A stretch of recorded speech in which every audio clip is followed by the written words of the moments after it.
Hello दोस्तों, कैसे हैं आप सब? क्या हाल चाल है जी आप लोग के? आई होप सो सब बहुत बढ़िया होंगे।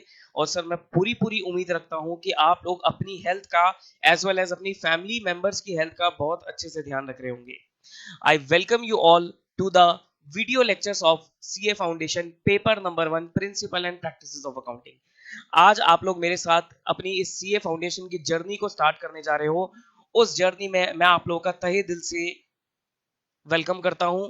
एंड मैं पूरी पूरी उम्मीद रखता हूं कि आप इस जर्नी को बहुत इंजॉय करोगे, खूब जम के मेहनत करोगे और एक दिन आपके नाम के आगे दो इंपॉर्टेंट लेटर्स लग गए होंगे, दैट इज योर सी ए। देखो, नाम किसको नहीं पसंद, नाम सबको पसंद है। लेकिन सर नाम के आगे अगर कुछ लग जाए तो कहता है ना कि एक चेरी ऑन द केक होता है कि केक के ऊपर, केक कितना अच्छा लगता है सबको, उसके ऊपर एक चेरी हो जाती है। या कहते हैं ना सोने पे सुहागा, तो वो चीज आप लोगों को करनी है। आपको अपने नाम के आगे दो लेटर्स लगा के जाना है, that is your C A, chartered accountant. अब ये लेटर्स को अचीव करना कोई बच्चों का खेल तो नहीं है, ठीक। आपको अपना पूरी जी जान करके आपको मेहनत करनी पड़ेगी। You need to be dedicated और आपको कंसिस्टेंट होके पूरी मेहनत से इस कोर्स को क्लियर करना है और अपने नाम के आगे दो लेटर्स लगा लेने हैं, दैट इज योर सी। ठीक। सबसे पहले तो सर मैं आप लोगों का दिल से कहते हैं ना कि अप्रिशिएट करता हूं मैं आप लोगों को कि आपने इस कोर्स को चुना। अगर मैं बात करूं सर कॉमर्स की फील्ड में this is the most most prestigious course, most valuable course and most respectable course. तीन चीजें बहुत इंपॉर्टेंट है कि सर मोस्ट प्रेस्टिजियस कोर्स, एक मार्केट में इसकी इमेज बहुत अच्छी है। वैल्यूएबल कोर्स कि भाई आप सीए क्वालिफाई करने के बाद आपकी जो वैल्यू रहेगी, रिस्पेक्ट रहेगी, वो एक अलग लेवल की रहेगी। प्लस एक आपको अपॉर्चुनिटी बहुत सारी मिल जाएगी। देखो कॉमर्स में कई सारे कोर्सेज हैं, ऑब्वियसली सर आप लोगों को सबको पता है कि there are lot of course in commerce. लेकिन सर इस कोर्स की कुछ अलग आपके फायदे हैं। आई विल नॉट, मैं किसी कोर्स के साथ इसको कंपेयर नहीं कर रहा, ठीक। बट मैं आपको एक चीज बता देता हूं कि आप अगर सीए कोर्स कर लेते हो, if you complete CA course, तो इस चीज की मैं आपको गारंटी देता हूं कि आप लाइफ में कभी भी खाली नहीं बैठोगे। पहली चीज तो ये। दूसरी चीज मैं आपको इस चीज की गारंटी देता हूं कि आप लाइफ में सीए कोर्स करने के बाद कुछ भी कर सकते हो। You can do anything, you can do anything. भाई जरूरी नहीं है आपको जॉब ही करनी पड़े, जरूरी नहीं है आपको प्रैक्टिस ही करनी पड़े। आप कुछ भी कर सकते हो, आप मेरी तरह पढ़ा सकते हो, आप एक बहुत अच्छा बिजनेसमैन बन सकते हो, आप अपने पैशन को परस्यू कर सकते हो। आपका पैशन कुछ भी हो सकता है, आपका पैशन सिंगिंग हो सकता है, डांसिंग हो सकता है, पेंटिंग हो सकता है, म्यूजिक हो सकता है, कुछ भी हो सकता है। आप अपने पैशन को भी परस्यू कर सकते हो। मतलब there are lot of opportunities. कोई आपका रिस्ट्रिक्शन नहीं है कि आपने सीए कर लिया तो आपको जॉब ही करनी है, नहीं sir. You can do anything. आप जॉब में जा सकते हो, प्लस प्रैक्टिस कर सकते हो। प्रैक्टिस मींस आप अपना खुद का ऑफिस खोलकर पब्लिक को सर्विसेज दे सकते हो, कंसल्टेंसी दे सकते हो, ये कर सकते हो आप अपना कोई भी बिजनेस कर सकते हो, आप मेरी तरह पढ़ा सकते हो, आप कोई भी अपने पैशन को परस्यू कर सकते हो। तो there are lot of opportunities. बाकी अगर मैं अलग अलग कोर्सेज की अगर मैं बात करूंगा, तो सर अलग अलग कोर्सेज में क्या है, कहीं ना कहीं कुछ रिस्ट्रिक्शंस आ जाती है कि आप सिर्फ यही चीज कर सकते हो, बाकी एरियाज आपके लिए नहीं बने। और अगर आप बाकी एरियाज में जाओगे भी तो हो सकता है आपको उतनी वैल्यू, उतना पैसा ना मिल पाए। लेकिन ये कोर्स करने के बाद आप किसी भी फील्ड में जाओगे, किसी भी चीज में जाओगे, आपको अच्छी रिस्पेक्ट, अच्छी अच्छी प्रेस्टीज और पैसा खूब मिलेगा, ठीक। तो दिस इज द, कहते हैं ना, इसी वजह से, इसी रीजन की वजह से कॉमर्स में जो टॉप मोस्ट या नंबर 1 कोर्स रहता है वो आपका सीए कोर्स ही रहता है। ये जो कोर्स है ये सर बेसिकली आपकी नॉलेज को इतना एनहांस कर देगा, इतना आपकी नॉलेज को वाइड कर देगा कि आप मार्केट में किसी से भी, मतलब किसी के भी अंडर काम, मतलब किसी से भी नीचे आप अपने आप को नहीं दे सकते। आपकी नॉलेज इतनी हो जाएगी, you are very vast, you become will become very vast from your knowledge. आपकी नॉलेज इतनी वास्ट हो जाएगी, ठीक। आप लोगों को सबको पता है सर, कुमार मंगलम बिरला का आपने नाम सुना होगा, ठीक। वो बिरला ग्रुप के मालिक है, वो भी एक चार्टर्ड अकाउंटेंट है। और there are lot of famous personalities जो कि एक चार्टर्ड अकाउंटेंट्स है, ठीक। बहुत सारे ऐसी पर्सनालिटीज हैं, राकेश झुनझुनवाला स्टॉक मार्केट के बहुत बड़े प्लेयर है, वो भी एक चार्टर्ड अकाउंटेंट है। तो there are lot of personalities जो कि चार्टर्ड अकाउंटेंट है, ठीक। बाकी देखो, ये जो कोर्स है ये हर किसी की बस की भी बात नहीं है। इसमें आपको देखो, आपने ये कोर्स को ज्वाइन करा, इट मींस आपके अंदर कुछ कैलिबर है, ठीक। या फिर आप कुछ सोच के आए हो कि हाँ मुझे करना है। अच्छा, थोड़ा सा जनरली बात करता हूं मैं आप लोगों से, थोड़ा सोचो, बताना मुझे कि ये जो कोर्स आपने चूज करा, इसके पीछे क्या कारण था? कुछ भी भाई, कहीं ना कहीं कारण होते हैं। हम कोई भी कोर्स चूज करते हैं, कारण तो होते ही हैं। मेरे हिसाब से सर 11 12 11th 12th के बच्चे को सीए के बारे में बहुत ज्यादा कुछ पता नहीं होता। अभी आप लोग 12th करके आए हो तो आप लोगों को, या फिर 12th में ही हो जो आपके पेपर होने वाले हैं जो कि अभी तक नहीं हुए, तो आप लोगों को बहुत ज्यादा कुछ सीए के बारे में नहीं पता होगा। सिर्फ आपने सुना होगा कि हाँ सर सीए है। ठीक, अब बात ये आती है कि सर आपने किस वजह से सीए कोर्स ज्वाइन किया। कुछ भी रीजन हो सकता है आपका ड्रीम हो, आप बचपन से सोचते आ रहे हो। बचपन का मतलब ये नहीं है कि आप फर्स्ट क्लास से, ऑब्वियसली आप 10th के बाद से, जब आपने कॉमर्स ज्वाइन किया था उसको मैं बचपन बोलूंगा यहाँ पर, तो आपने तब से सोचा होगा, आपका ड्रीम होगा कि मुझे सीए करना है। दूसरी चीज ये हो सकती है कि हो सकता है आपके फैमिली में कोई सीए हो, आपके फादर सीए हो, आपका कोई बड़ा भाई सीए हो, या फैमिली में कोई मेंबर सीए हो जिनको देखकर आपको लगता है कि यार मुझे सीए करनी चाहिए क्योंकि उनकी लाइफ तो बिल्कुल सेट है। या हो सकता है आपके फैमिली मेंबर्स ने बोला हो सीए करनी चाहिए, सीए कर लो। या थर्ड, आपके कोई फ्रेंड्स वगैरह सीए ज्वाइन करी है, फ्रेंड्स वगैरह ने, तो आपने भी मजे मजे में क्या करा, सीए ज्वाइन कर दी। देखो अगर तो आप थर्ड कैटेगरी में हो, आप फ्रेंड्स की वजह से सीए में आ गए हो, तो सर आप प्लीज अपना डिसीजन खुद सोच समझ के लेना।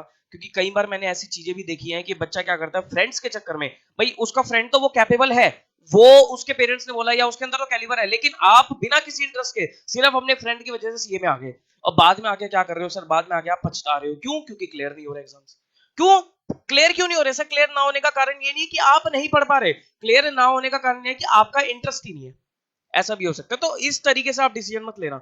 डिसीजन सिर्फ दो ही हो सकते हैं, या तो आपका ड्रीम हो, या तो आपका ड्रीम हो, या आपकी फैमिली ने बोला हो कि आपको सीए करनी है, प्लस आपका उसमें इंटरेस्ट भी होना चाहिए। कई बार क्या होता है कि फैमिली ने आपको बोल दिया कि सीए करनी है, ठीक, लेकिन आपका उसमें इंटरेस्ट नहीं है, वो भी सर टाइम वेस्ट हो जाएगा, वो भी आपका टाइम वेस्ट हो जाएगा। मैं देखो इसका बिल्कुल प्रैक्टिकल एग्जांपल दे सकता हूं अपनी फैमिली का। मेरी सिस्टर, मेरी छोटी सिस्टर, उसका जब उसने 12th क्लियर करी तो उसका बहुत ज्यादा, मैं कहता हूं सर, पढ़ाई में इतना बहुत ज्यादा इंटरेस्ट उसका था नहीं। अब अकाउंट्स में तो उसका बिल्कुल ही इंटरेस्ट नहीं था, तो मैंने तो बिल्कुल मना कर दिया कि भाई आप सीए मत करना, क्योंकि उसका अकाउंट्स में तो इंटरेस्ट था नहीं। अब उसको थ्योरी वाली चीजें ज्यादा पसंद थी, थ्योरेटिकल चीजें ज्यादा उसे इंटरेस्टिंग लगती थी। तो I told her to join CS course. I hope आपने सीएस कोर्स के बारे में सुना होगा। सीएस कोर्स थोड़ा थ्योरेटिकल कोर्स है, वहां पर लॉ वगैरह वो सब चीजें ज्यादा हैं। तो मैंने उसे बोला कि भाई आप सीएस कोर्स ज्वाइन कर लो। लेकिन सर उसका मेरे को बाद में पता लगा, मतलब उस टाइम वो मना कर रही थी कि सर मेरा इंटरेस्ट नहीं है पढ़ाई में, लेकिन आई फोर्स सर कि नहीं कर लो कर लो कर लो कर लो कर लो। लेकिन बाद में पता लगा कि सर मेरी सिस्टर का तो पढ़ाई में इंटरेस्ट नहीं था, उसका पढ़ाई में इंटरेस्ट नहीं था, उसका क्रिएटिव चीजों में इंटरेस्ट था। Like she is good at dancing, उसका डांसिंग में इंटरेस्ट था। She is good at painting, उसका पेंटिंग में इंटरेस्ट था। एक्स्ट्रा करिकुलर एक्टिविटीज, इन चीजों में उसका इंटरेस्ट था। बट मैं उस चीज को देख ही नहीं पाया। बट मेरे फोर्स होने की वजह से क्या हुआ, उसका थोड़ा सा टाइम वेस्ट हुआ। क्या हुआ सर, फाउंडेशन जैसे सीएस का जो फाउंडेशन होता है वो उसने जैसे तैसे करके क्लियर कर लिया, लेकिन एग्जीक्यूटिव जो आता है सीएस का, वो उसने एक बार एग्जाम दिया नहीं हुआ, दूसरी बार दिया नहीं हुआ, तीसरी बार शी टोल्ड कि मैं नहीं कर सकती, डोंट फोर्स मी। तब मुझे पता लगा कि नहीं यार कोई फायदा नहीं है, अननेसेसरी अगर मैं उसे फोर्स करूंगा, पुश करूंगा, कर कर कर कर कर टाइम भी वेस्ट होगा और कुछ आउटपुट भी नहीं निकलेगा।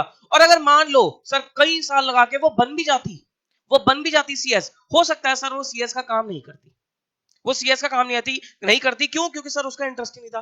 तो I told her to leave the CS and follow her passion. तो फिर उसने अपना पैशन फॉलो किया और डांस में, एक्स्ट्रा पेंटिंग वगैरह में, आर्ट वगैरह में उसका अपना करियर बनाया। ठीक, तो मैं भी आप लोगों को देखो यही चीज बोलूंगा कि आप किसी के दबाव में आके, किसी के प्रेशर में आके इस कोर्स को मत ज्वाइन करना, क्योंकि ये कोर्स ऐसा नहीं है कि सर आप बिना इंटरेस्ट के इस कोर्स को नहीं परस्यू कर सकते।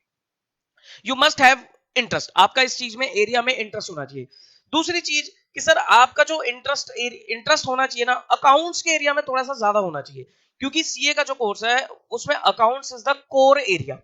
अकाउंटिंग एक बहुत बड़ा, बहुत इंपॉर्टेंट रोल प्ले करता है in the field of chartered accountant.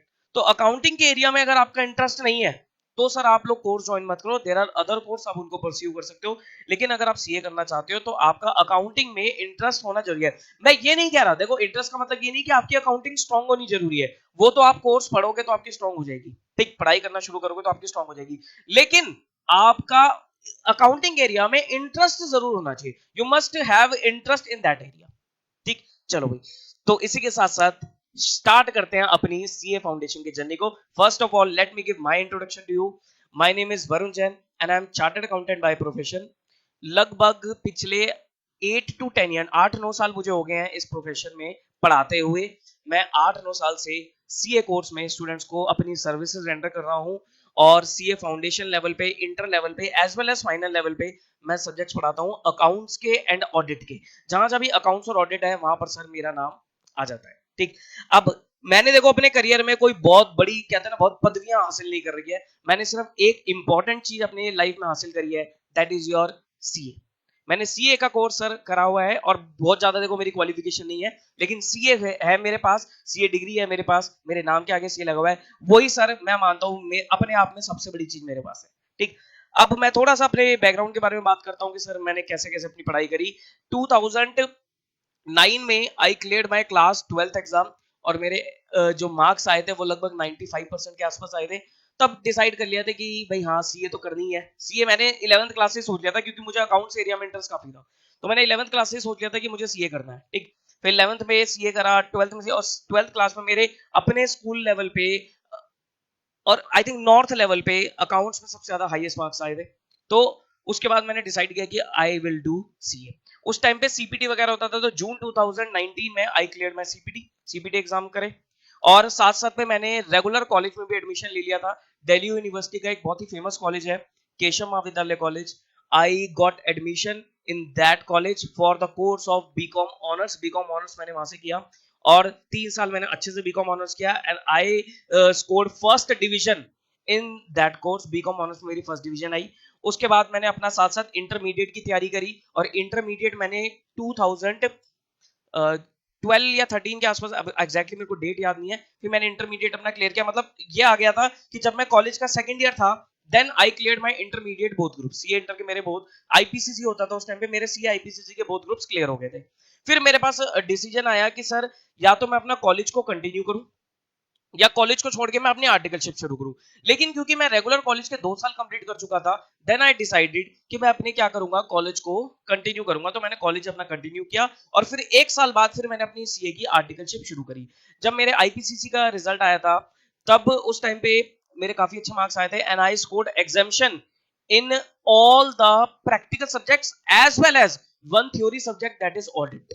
कौन कौन सा सब्जेक्ट्स हो गए, जैसे अकाउंट्स का पेपर हो गया, एडवांस अकाउंट्स का पेपर हो गया, कॉस्ट एंड एफएम का पेपर हो गया एंड ऑडिट का पेपर हो गया। ये 4 पेपर में मेरी एग्जामिशन आई थी। Exemption means 60% and above. एक दो पेपर में तो I scored 80 plus and above. Institute से I got appreciation also for that marks. तो इस तरीके से I scored marks in my course exam. उसके बाद से फिर मैंने अपनी आर्टिकलशिप परस्यू करी और आर्टिकलशिप के बाद then I give my CA final exam. Final exams मेरे एक ही बारी में नहीं निकले थे। I cleared my final exam in third attempt. भाई फर्स्ट अटेम्प्ट में नहीं निकला था क्योंकि उस टाइम पे मैं ज्यादा सीरियस होकर पढ़ा नहीं था, जरा ऑडिट्स वगैरह पे मैं ज्यादा रहता था तो मेरे को ज्यादा इतना पढ़ाई का टाइम नहीं मिला।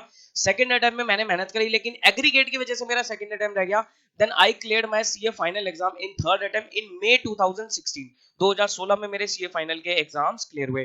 फाइनल लेवल पे I got exemption again in mostly all the practical subjects, जिसमें अपना फाइनेंशियल रिपोर्टिंग आ गया जिसको हम अकाउंट्स बोलते हैं, डायरेक्ट टैक्स आ गया, इनडायरेक्ट टैक्स आ गया, ऑडिट आ गया एंड अपना कॉस्ट अकाउंटिंग आ गया। इसमें सब में मेरी एग्जामिशन आई थी और डायरेक्ट टैक्स में I scored I think 78 marks, जिसके लिए इंस्टीट्यूट से मुझे एप्रिसिएशन भी मिला था। तो ये सब चीजें मैंने सर करी और उसके बाद से कुछ टाइम मैंने अपना जॉब वगैरह करी, प्रैक्टिस वगैरह करी।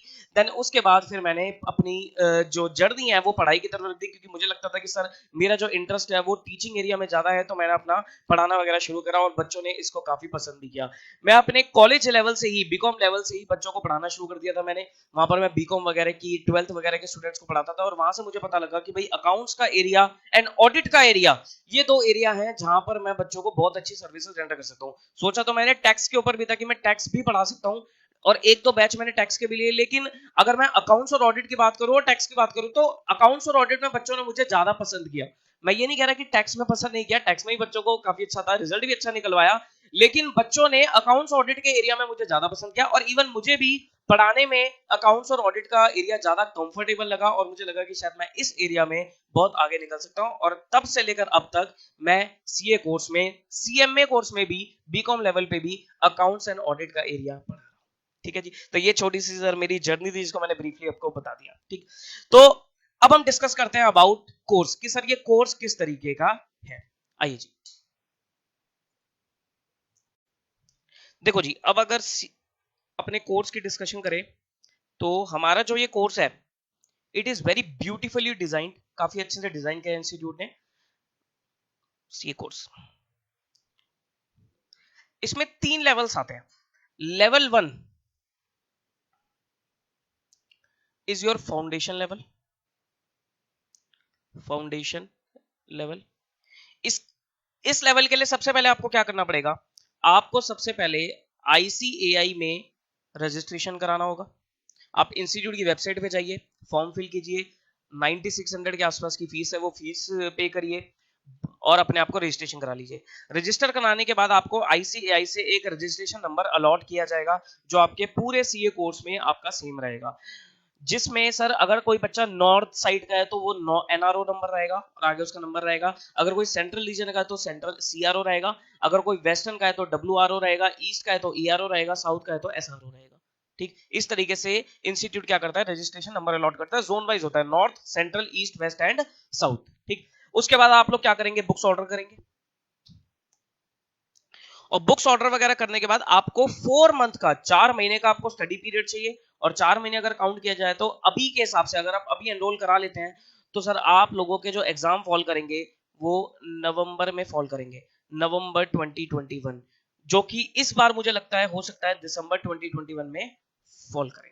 ठीक, हो सकता है सर, क्योंकि इस बार जो मई वाले एग्जाम थे वो भी जून में करा रहे हैं इंस्टीट्यूट, तो हो सकता है नवंबर वाले भी वो दिसंबर में कराए, but there is high chance कि वो नवंबर में एग्जाम ना होगे, दिसंबर में करवाए जाएंगे। ठीक, तो ये सर फाउंडेशन लेवल का आपका क्राइटेरिया है। उसके बाद आपका फाउंडेशन क्लियर हो जाता है।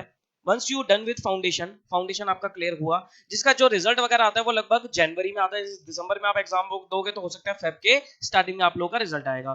उसके बाद आपको एनरोल कराना पड़ेगा इन CA इंटर कोर्स, जिसे हम लेवल 2 बोलते हैं, इंटर कोर्स। ठीक, इंटर में आपके 2 ग्रुप्स होते हैं, group 1 and group 2। Her group में आपके 4-4 पेपर होते हैं। तो इंटर लेवल आपने क्लियर किया, इसमें आपका 9 मंथ्स का स्टडी पीरियड आपका होना मैंडेटरी है। कितने महीने का sir, 9 months study period is mandatory.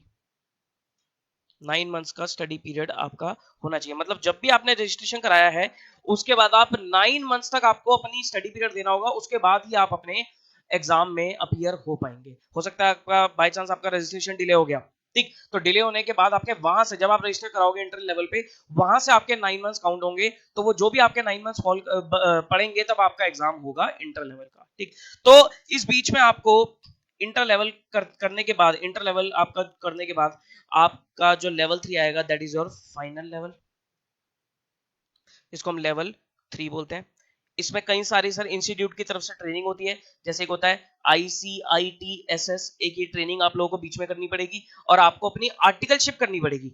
आपको आर्टिकलशिप करनी पड़ेगी, this is the most important area in CA course. आपके CA कोर्स में अगर बात करी जाए तो sir this is the very critical area, this is the very critical area articleship, जो कि 3 साल की होती है, जिसका जो टाइम पीरियड होता है वो 3 इयर्स होता है। 3 साल की आपकी आर्टिकलशिप होती है, लेकिन आप फाइनल में एग्जाम अगर आपको देने, फाइनल में एग्जाम देने के लिए आप अगर 2.5 इयर्स की आर्टिकलशिप, 2.5 इयर्स की आर्टिकलशिप अगर आप क्लियर कर लेते हैं, कंप्लीट कर देते हैं, तो आप फाइनल का एग्जाम दे पाएंगे। मतलब जब भी आपने आर्टिकलशिप के लिए रजिस्टर कराया, वहां से आपके 2.5 साल की आर्टिकलशिप पूरी हो जानी चाहिए, उसके बाद ही आप अपना क्या करोगे, फाइनल के एग्जाम अपीयर कर सकते हो। और फाइनल एग्जाम देने के बाद आपको अपनी बैलेंस 6 महीने की आर्टिकलशिप कंप्लीट करनी पड़ेगी, और आर्टिकलशिप कंप्लीट करने के बाद आप लोग CA के फाइनल के एग्जाम देंगे, और मतलब CA फाइनल का आपका जो भी है क्लियर वगैरह आपका हो जाता है, उसके बाद आप ICAI के मेंबर बन जाएंगे, मेंबर ऑफ ICAI। मेंबरशिप के लिए भी सर आपको क्या करना पड़ता है, ICAI के साथ एनरोल कराना पड़ता है, जो कि आप फाइनल लेवल तक जाते आते आप सारी चीजें समझ जाओगे। अभी सर हम किस लेवल पे हैं, अभी हम यहीं पर ही हैं, अभी हम इस लेवल पे हैं। ठीक, sir this is the foundation. Foundation का मतलब होता है base. What do you mean by foundation? Foundation means base, मतलब ये आपका जो है CA कोर्स में बेस लेवल है, बेसिक लेवल है, जहां पर आपको अपने बेस को, अपनी नींव को सुधारना है, नींव को स्ट्रॉन्ग करना है। देखो, कोर्स इज नॉट डिफिकल्ट, लेकिन आपका जो कंसेप्चुअल क्लैरिटी होती है वो बहुत अच्छी होनी चाहिए। उस कंसेप्चुअल क्लैरिटी के लिए ये जो फाउंडेशन लेवल है, this is most most most important. देखो क्या होता है कि बच्चा ना इंटर लेवल तक पहुंच जाता है, फाइनल लेवल तक पहुंच जाता है, अकाउंट्स में पढ़ाता हूं तो मुझे पता है बच्चे को जर्नल एंट्री डालनी नहीं आती। क्यों नहीं डालनी आती जर्नल एंट्री? उसके कारण हो सकते हैं। उसके क्या कारण हो सकता है? सर उसने 11th-12th में ठीक से पढ़ाई नहीं करी अकाउंट्स में, कोई दिक्कत नहीं है सर, फाउंडेशन लेवल तो था, फाउंडेशन में भी वो सीरियस होके नहीं पढ़ा, उसने बेस के ऊपर फोकस ही नहीं किया, बस उसने जैसे तैसे करके एग्जाम क्लियर कर लिए। लेकिन सर एग्जाम क्लियर करना मुद्दा नहीं है, आपको एग्जाम क्लियर करने के साथ साथ अपनी कंसेप्चुअल क्लैरिटी को भी बढ़ाना पड़ेगा, आपको अपने बेस को सुधारना है, क्योंकि ये जो आपका बेस फाउंडेशन लेवल पे क्लियर हो जाएगा, वो बेस, वो कॉन्सेप्ट्स आपके इंटर और फाइनल लेवल पे आपको आगे जाकर बहुत ज्यादा मदद करने वाले हैं। क्योंकि सर आप खुद सोचो, आप इंटर लेवल में एडवांस अकाउंटिंग पढ़ रहे हो, एडवांस अकाउंटिंग की बात कर रहा हूं, अकाउंटिंग की बात ही नहीं कर रहा, फाइनल लेवल पे आप फाइनेंशियल रिपोर्टिंग पढ़ रहे हो, एफआर पढ़ रहे हो, वहां पर आप अपने फैकल्टी से पूछो कि सर एंट्री क्या डलेगी, कोई नहीं बताएगा, कोई नहीं बताएगा, वो कहेंगे भाई साहब बेसिक है तो चीजें। मेरे से भी अगर कोई बच्चा पूछता है एडवांस में या एफआर में कि सर ये एंट्री कैसे डली या ये ट्रीटमेंट कैसे हुआ, अगर वो बेसिक चीजों से रिलेटेड है तो सर मैं भी नहीं बता पाता, क्लास में एट अ टाइम तो नहीं बता पाता, बाद में बेशक बता दूंगा, लेकिन बाद में जब मैं बताता हूं तो मैं उसको ये बात जरूर बोलता हूँ कि भाई साहब आपने फाउंडेशन लेवल पे किया क्या, तब बच्चे को रिग्रेट होता है कि हाँ यार मैंने फाउंडेशन लेवल पे थोड़ा ठीक से पढ़ाई नहीं करी। तो मैं आपको यहाँ पर यही चीज कह रहा हूँ कि आप थोड़ा सीरियस होकर सिंसियर होकर आप पढ़ाई करो और अपने कंसेप्ट को स्ट्रॉन्ग कर लेना, बस यही चीज की रिक्वायरमेंट है, इसी चीज की रिक्वायरमेंट है कि आपकी कंसेप्चुअल क्लैरिटी बहुत अच्छी होनी चाहिए, बाकी और कुछ भी नहीं चाहिए सर हमें। ठीक, तो ये हमारा अपना सीए कोर्स के बारे में हो गया। अब फाउंडेशन लेवल पे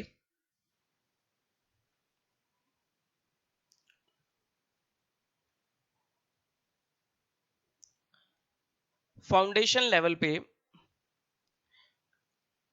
आपके 4 पेपर होते हैं। Paper number 1 is your accounts, इसका नाम जो है सब्जेक्ट का वो है principle and practice of accounting, इसको हम अकाउंट्स बोलेंगे। पेपर 2 होता है आपका law, business law and BCR, BCR is nothing but English law and BCR इसमें बोलते हैं। थर्ड पेपर जो होता है वो आपका होता है मैथ्स का, जिसमें आपके मैथ्स होता है, स्टैट्स होता है एंड लॉजिकल रीजनिंग होता है। और फोर्थ पेपर जो होता है वो आपका होता है इकोनॉमिक्स का, इकोनॉमिक्स एंड साथ में आपका बीसीके होता है, business and commercial knowledge, very interesting subject. तो अकाउंट्स और लॉ की बात करूं तो सर ये जो पेपर होते हैं ये आपके सब्जेक्टिव होते हैं, these are the subjective paper, 100 marks के सब्जेक्टिव पेपर होता है, 100 मार्क्स फॉर ईच सब्जेक्ट। ठीक, सब्जेक्टिव पेपर होता है, सब्जेक्टिव मतलब आपको इसमें लिखने पड़ेंगे आंसर, इसमें कोई ऐसे एमसीक्यूज वगैरह नहीं है, लिखने पड़ेंगे आंसर। लेकिन मैथ स्टैट्स और इकोबीसी का वगैरह में ये आपका एमसीक्यू बेस्ड पेपर होता है, यहाँ पर आपके एमसीक्यूज पूछ जाते हैं, वेटेज इनकी भी सर 100 मार्क्स की ही होती है, 100 मार्क्स इसका, 100 मार्क्स इसका, और ऊपर भी sir 100 marks law, 100 marks accounts. ठीक, तो एमसीक्यू पेपर होते हैं आपके। एमसीक्यू में आपका नेगेटिव मार्किंग भी होती है, नेगेटिव मार्किंग का क्राइटेरिया क्या है, 0.25 mark for every wrong answer, हर गलत आंसर के लिए आपके 0.25 मार्क्स कट जाएंगे। इट मींस अगर मान लो आपके 4 क्वेश्चन गलत होते हैं, सिंपल सी कैलकुलेशन है, अगर आपके 4 क्वेश्चन गलत होते हैं तो 4 क्वेश्चन गलत होने की वजह से 4 नंबर तो कट ही गए, ठीक, प्लस एडिशनल 0.25 मार्क पर क्वेश्चन कटेगा, यानी कि 4 को इंटू 0.25 करोगे तो 1 नंबर, यानी कि 4 क्वेश्चन गलत होने की वजह से आपके टोटल 5 नंबर कट जाएंगे। ठीक, तो यहां पर एमसीक्यूज में थोड़ा सा यहाँ पर बच्चा थोड़ा रहता है कि भाई यहाँ पर आपको देखना पड़ता है कि इफ यू आर कॉन्फिडेंट तभी आप आंसर को, अदरवाइज छोड़ दो। लेकिन ये दो पेपर आपके क्या होते हैं, टोटली सब्जेक्टिव है, यहाँ पर कुछ नहीं है सर, कुछ भी समझ में आता है लिख के जरूर आओ, छोड़ के मत आना पेपर, ये मैं हमेशा बोलता हूँ। ठीक, बाकी subjects are very very interesting, very very easy. अगर मैं स्कोरिंग की बात करूं तो sir according to me, maybe कुछ लोग डिफर करें, अकॉर्डिंग टू मी 2 पेपर है जो आपके सबसे ज्यादा स्कोरिंग है, एक तो आता है अकाउंट्स और एक आता है आपका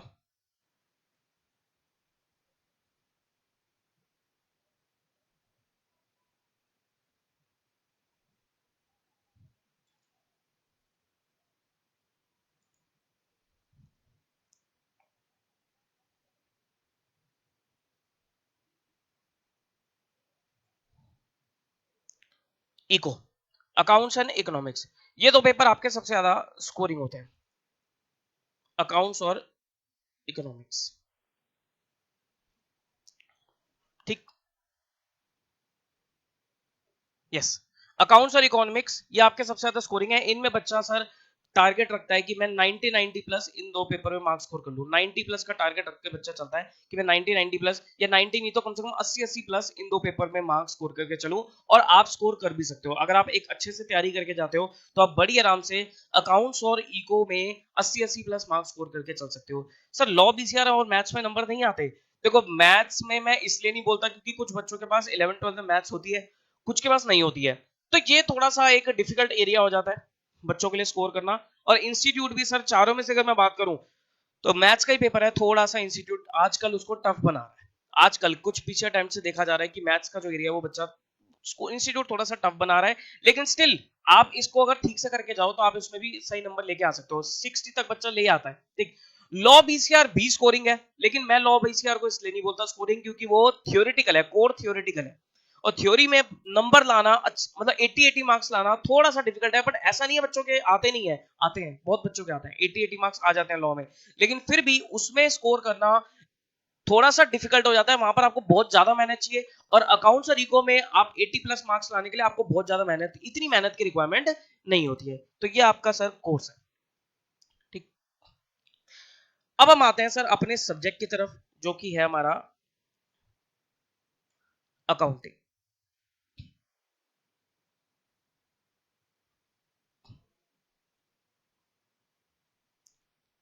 अकाउंटिंग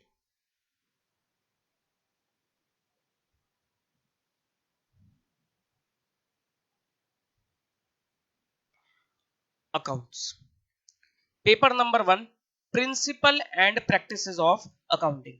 अगर मैं बात करूं सर पेपर की, पेपर आपका 100 नंबर का पेपर है, 100 नंबर का पेपर है, and it's very very scoring, बहुत ज्यादा स्कोरिंग है, वेरी वेरी स्कोरिंग। आप अगर अच्छे से मेहनत करके जाओ तो इस पेपर में आप आराम से 80 प्लस नंबर लेकर आ सकते हो अगर आप मेरी बातों को फॉलो करोगे। इफ यू फॉलो सिंसियरली, अगर जो भी मैं बताता हूं आप उसको अच्छे से फॉलो करते हो, सिंसियरली फॉलो करते हो, तो मैं उम्मीद रखता हूं कि सर आप इस पेपर में 80 प्लस मार्क्स लेकर आ सकते हो, बड़ी आराम से 80 प्लस नंबर इस पेपर में लेकर आ सकते हो। लेकिन आपको मेरी बातों को फॉलो करना पड़ेगा, जो मैं कह रहा हूं उसको ठीक से फॉलो करके चलना पड़ेगा, मानना पड़ेगा। ठीक, सर क्या सीए कोर्स जो है वो डिफिकल्ट है? क्योंकि कई सारे लोग तो इसी वजह से सीए कोर्स में नहीं आते कि ये तो बहुत डिफिकल्ट है, इट्स वेरी डिफिकल्ट, इसमें तो नंबर ही नहीं आते, इसमें तो बच्चा पास ही नहीं होता। क्या ऐसा है? क्या ऐसा है? ऐसा बिल्कुल भी नहीं है, पहली चीज ये क्लियर कर लो, it's not at all difficult. CA course difficult नहीं है, लेकिन सीए कोर्स में दिक्कत जो आती है वो ये आती है कि सर सीए कोर्स का कंटेंट जो है वो एक तो बहुत ज्यादा है, कोर्स कंटेंट है that is very vast. Obviously sir हो गई, क्यों? क्योंकि सर सीए कोर्स में आपको सब कुछ करा दिया जाएगा, सब कुछ पढ़ा दिया जाएगा, और आपको आपके अंदर नॉलेज का भंडार आ जाएगा, तो ऑब्वियसली वो कोर्स कंटेंट तो ज्यादा इसमें होगा ही होगा। प्लस इसमें आपको कंसिस्टेंसी जरूर चाहिए पढ़ाई की। आप ऐसे नहीं कर सकते कि एग्जाम से 2 महीने पहले पढ़ लिए, या कुछ दिन पढ़े कुछ दिन की छुट्टी दे दी, फिर कुछ दिन पढ़े, वो सब बेकार है। आपको कंसिस्टेंट होना पड़ेगा अपनी पढ़ाई में, आपको रोज पढ़ना है, रोज पढ़ना पड़ेगा। मैं ये नहीं कहता कि रोज आप 8 8 10 10 12 12 घंटे पढ़ रहे हो, नहीं सर, थोड़ी थोड़ी देर पढ़ो लेकिन रोज पढ़ो, 5 घंटे 6 घंटे जैसा भी आपको लगता है। भाई स्टार्टिंग में बच्चा 4 5 5 6 6 घंटे पढ़ता है, एग्जाम आते आते बच्चा 8 8 10 10 घंटे भी पढ़ता है, एग्जाम से एक दिन पहले बच्चा 12 12 13 13 घंटा पढ़ता है। लेकिन क्या है सर, आपको थोड़ा कंसिस्टेंट होना पड़ेगा। ऐसा नहीं होना चाहिए कि सर 2 दिन तो मैं 12 12 घंटे पढ़ा, उसका 5 दिन पढ़ा ही नहीं, वो बेकार है। उससे क्या होगा कि जो 5 दिन आप नहीं पढ़े उसमें जो 2 दिन आपने पढ़ा है वो भी बेकार हो जाएगा। तो you need to be very consistent, पहली चीज तो ये, not at all difficult. Hard work चाहिए ही चाहिए, हार्ड वर्क आप लोगों को चाहिए चाहिए। देखो हार्ड वर्क तो हर कोर्स में चाहिए, कुछ भी कर लो लाइफ में मेहनत तो करनी पड़ेगी, बिना मेहनत के कुछ भी अचीव नहीं होगा। ठीक, और तीसरी मोस्ट इंपॉर्टेंट चीज इज योर पेशेंस, पेशेंस आपको चाहिए।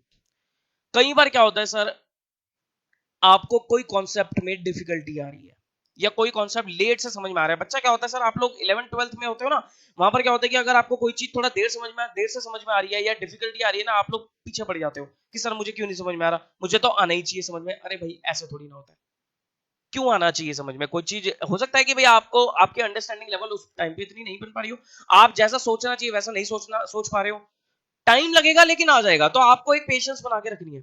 कई बार बच्चा सर कुछ किसी कारण की वजह से या अपनी मेहनत की कमी की वजह से रह भी जाता है, जैसे एग्रीगेट रह गया या कोई पर्टिकुलर सब्जेक्ट रह गया, तो आपको अपनी कमियां ढूंढनी है कि मेरी कमी क्या है, और वहां पर आपको पेशेंस रखनी है कि हाँ कोई बात नहीं, इस बार रह गया ना, अगली बार क्लियर करके निकालूंगा। बट आपको पेशेंस रखनी पड़ेगी। देखो कहते हैं ना कि कोई भी चीज इतनी आसानी से नहीं मिलती, कोई भी चीज इतनी आसानी से नहीं मिलती। हर चीज को अचीव करने के लिए या हर चीज को लेने के लिए टाइम लगाना पड़ता है। लेकिन अगर आप आज टाइम लगा दोगे, अगर आप आज टाइम लगा दोगे, तो मैं उम्मीद करता हूं कि सर आपका फ्यूचर जो होगा वो बहुत ब्राइट होगा। आप बड़ी आराम से चीजों को कवर अप कर जाओगे अगर आप आज टाइम लगा देते हो तो आपको क्या रखना है सर, पेशेंस रखनी पड़ेगी। चीजें धीरे धीरे समझ में आएंगी, लेकिन आएंगी जरूर। कुछ चीजें फटाफट आएंगी, कुछ चीजों में थोड़ा सा टाइम भी आपका लगेगा।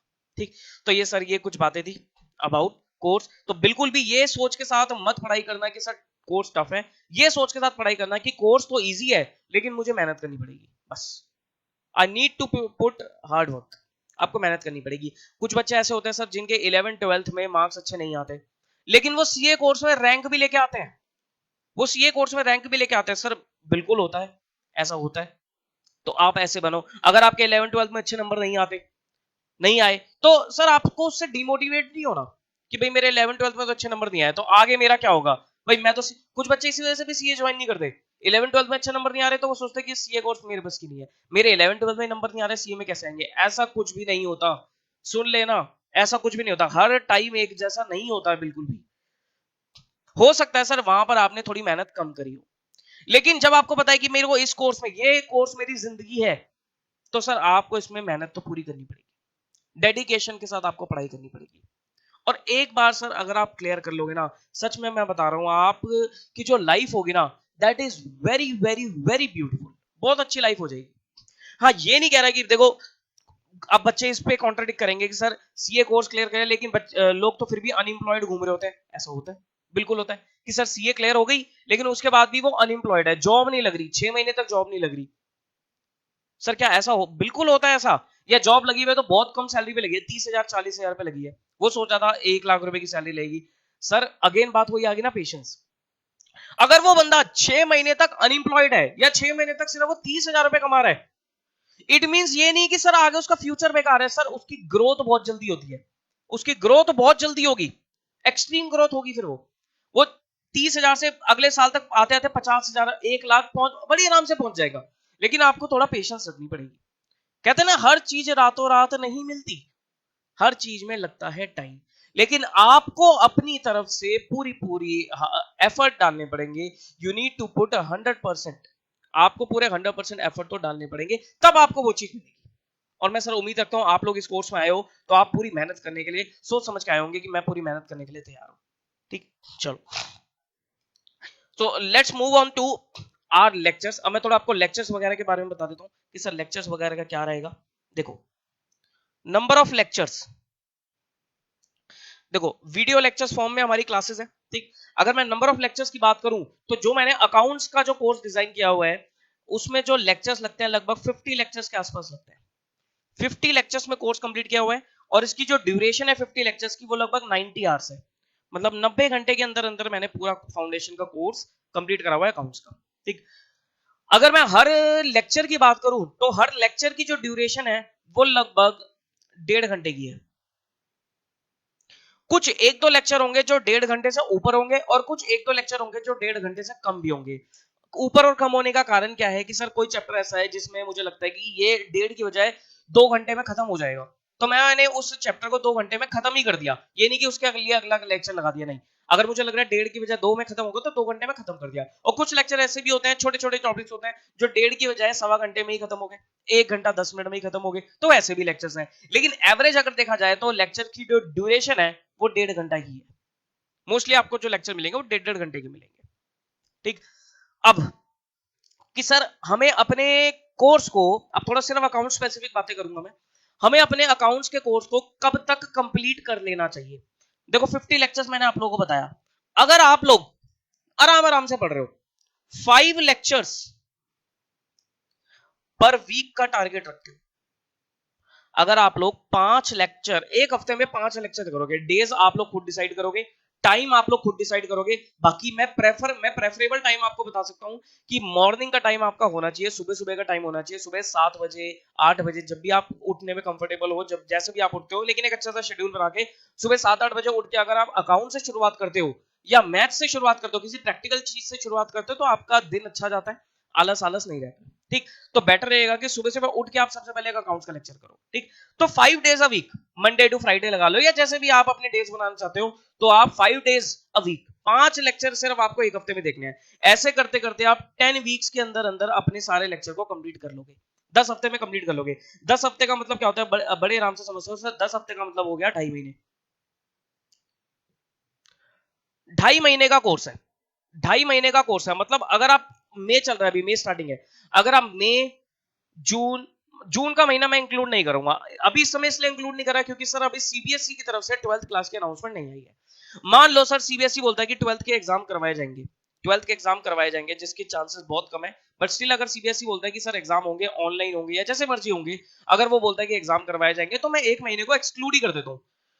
तो अगर उस महीने को, जून के महीने को एक्सक्लूड कर दिया जाए, तो मई जुलाई, मतलब आप मोटा मोटा मिड ऑफ अगस्त तक अपना कोर्स कंप्लीट कर सकते हो, मिड ऑफ अगस्त, या मिड ऑफ अगस्त भी छोड़ो, अगस्त एंड तक अपना कोर्स आराम से कंप्लीट करके चल सकते हो। इस हिसाब से अगर आप चलोगे 4 to 5 लेक्चर्स अ वीक के हिसाब से अगर आप चलोगे, अगर आप और स्लो चलो, अगर आप और स्लो चलो, या फिर आप थोड़ा सा और लेट ज्वाइन करते हो, तो भी आपका सर सितंबर एंड तक कोर्स कंप्लीट हो जाएगा, सितंबर एंड तक का कोर्स कंप्लीट हो जाएगा।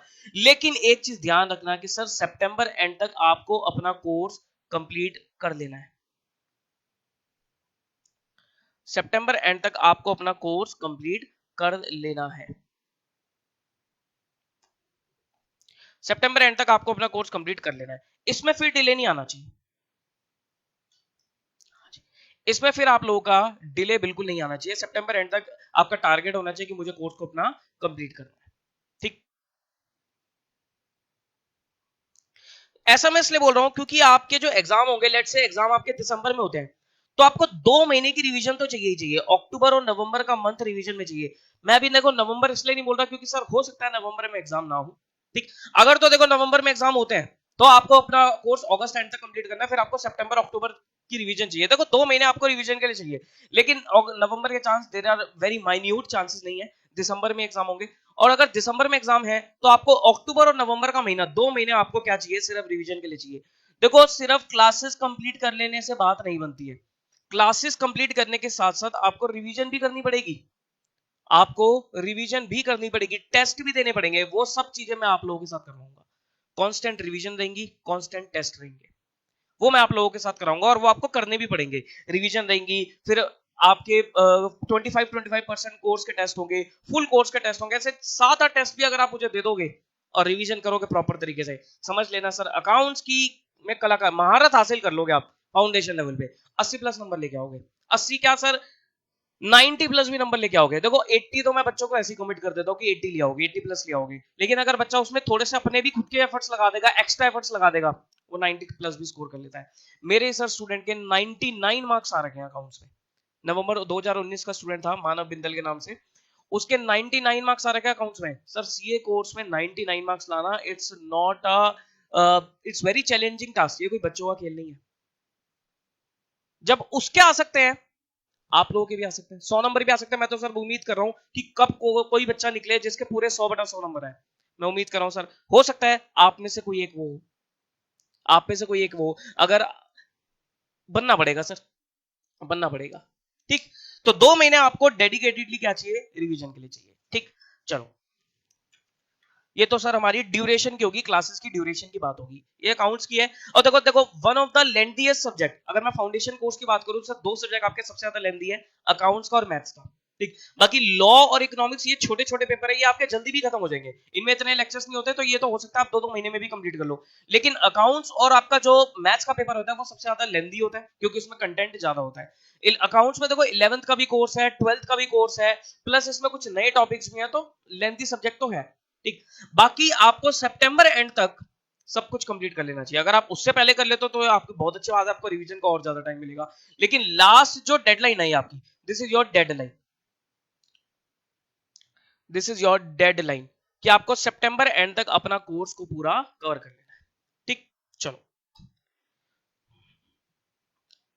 अब बात आती है सर बुक्स की। सर बुक्स किस हिसाब से आप लोग प्रोवाइड करोगे, बुक्स कैसे दोगे आप? देखो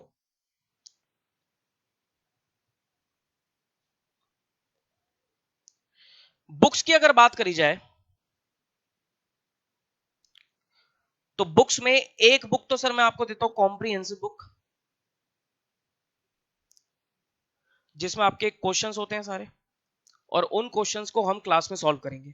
एक तो वो बुक रहेगी आपकी। दूसरा, मैं आपको, अब मैंने इस अटेम्प्ट के बाद बना दिया है ट्रू एंड फॉल्स की बुक बना ली है, ट्रू एंड फॉल्स, जिसमें आपके 377 प्लस क्वेश्चंस है। ठीक, हो सकता है सर आपके एग्जाम तक आते आते मैं उनमें और ऐड कर दूं क्वेश्चंस। ठीक, अभी तो 377 ही है, हो सकता है आपके एग्जाम तक आते आते मैं उसमें और ऐड कर दूं। ठीक, तो वो मैं आपको एंड में ही प्रोवाइड करूंगा, क्योंकि वो आपको करनी भी एंड में है। ट्रू फॉल्स क्या होता है सर? ट्रू फॉल्स आपका क्वेश्चन आएगा, अभी पेपर पैटर्न डिस्कस करेंगे तो उसमें बता दूंगा। ट्रू फॉल्स का क्वेश्चन आता है जिसमें सारे कॉन्सेप्ट टेस्ट कर लिए जाते हैं, 12 नंबर के ट्रू फॉल्स आते हैं जिसमें आपके सारे कॉन्सेप्ट टेस्ट कर लिए जाते हैं। तो वो मैं आपको अभी नहीं दूंगा, वो आपको करने भी कब चाहिए? जब आपका पूरा कोर्स कंप्लीट हो जाए, उसके बाद आपको 2 दिन लगा के ट्रू फॉल्स करनी चाहिए। ठीक, और उसके लिए मैं खुद ही लाइव अपना रिवीजन कराता हूं। अभी भी मैंने यूट्यूब पे वीडियो डाल रखी है, वो मई वाले जून वाले अटेम्प्ट के लिए, और आप लोगों के लिए भी सर रिस्पेक्टिव वीडियो प्रोवाइड करी जाएगी। तो 377 आपके प्लस क्वेश्चंस है। आप लोगों के अटेम्प्ट तक आते आते सर उसमें और क्वेश्चंस ऐड हो जाएंगे। टारगेट मेरा ये है कि एक टाइम तक आते आते मैं इसमें 1000 क्वेश्चन डाल दूंगा। ठीक, तो ये आपको एक अलग से पीडीएफ प्रोवाइड करी जाएगी, थ्योरी क्वेश्चंस की पीडीएफ प्रोवाइड करी जाएगी, थ्योरी क्वेश्चंस की। ठीक, अभी आपको स्टार्टिंग में क्या मिलेगा? अभी आपको स्टार्टिंग में सर ये आपको कॉम्प्रिहेंसिव बुक मिल जाएगी, जिसके थ्रू आप लोग अपनी पढ़ाई शुरू करोगे। और ये दोनों आपको हार्ड कॉपी में नहीं मिलेंगे, ये आपको पीडीएफ फॉर्म में मिलेंगे। और ये वैसे भी ओपन है, ये टेलीग्राम चैनल पे मिल जाएंगे। आप लोग मेरे टेलीग्राम चैनल को ज्वाइन कर लेना, यूट्यूब चैनल के साथ भी आप ज्वाइन कर लेना, सब्सक्राइब कर लेना और उससे जुड़े रहिएगा। तो टेलीग्राम चैनल पे मैं इसको अपलोड करता हूँ, क्योंकि ये फ्री ऑफ कॉस्ट रहते हैं, थ्योरी क्वेश्चन भी फ्री ऑफ कॉस्ट रहते हैं। काफी टाइम से करता आ रहा हूँ, तो सर अभी भी ये चीज चल रही है। लेकिन ये है कि हर अटेम्प्ट तक आते आते इनमें क्वेश्चन ऐड हो जाते हैं। हर अटेम्प्ट में आते आते इनमें मैं क्या करता हूँ, क्वेश्चन ऐड कर देता हूँ। तो आप लोगों के अटेम्प्ट के लिए अभी ये आएंगे नहीं, ये सब थोड़ा लेट आएंगे, लेकिन वो थोड़ा बढ़ के आएंगे। ठीक, तो ये 3 चीजें मेरी तरफ से आपको मिलेगी। प्लस जो क्लास में कुछ चैप्टर्स के लिए मैंने नोट्स तैयार कर रखे हैं, जैसे शेयर कैपिटल का चैप्टर है, इसके लिए मैंने नोट्स तैयार कर रखे हैं।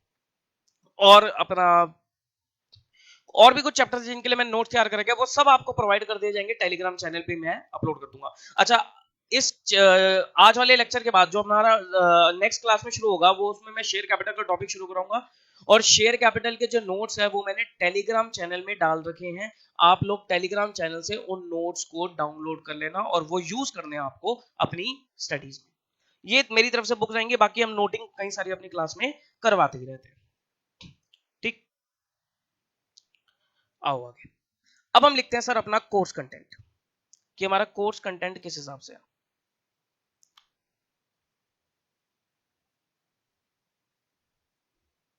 लिखो कोर्स कंटेंट। 100 नंबर का पेपर है, मतलब पेपर तो देखो 120 मार्क्स का आता है, 120 से 125 नंबर तक का आता है, लेकिन आपको इसमें अटेम्प्ट 100 नंबर का करना होता है। ठीक, तो अब मैं आपको कोर्स लिखवा देता हूँ, सिलेबस लिखवा देता हूँ। आपका सिलेबस क्या है? लिखो theoretical framework. Chapter 1 is your theoretical framework. इसमें आपके कुछ चैप्टर्स कवर होते हैं, जैसे कि meaning and scope of accounting,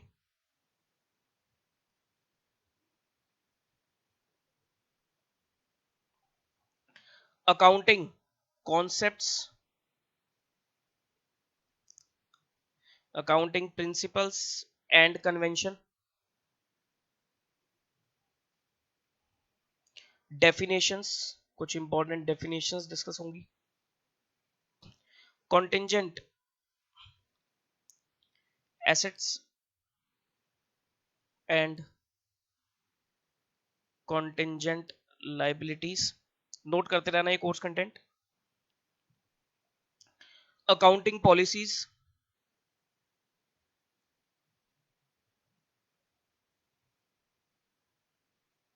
valuation, valuation principles,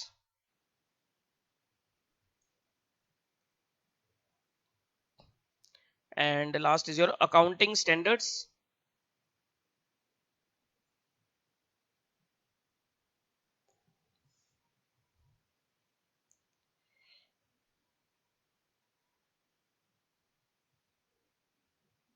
and end S, इनका ओवरव्यू कि अकाउंटिंग स्टैंडर्ड्स क्या है, इंड एस क्या है, इनका ओवरव्यू। ये आपका थ्योरेटिकल फ्रेमवर्क है।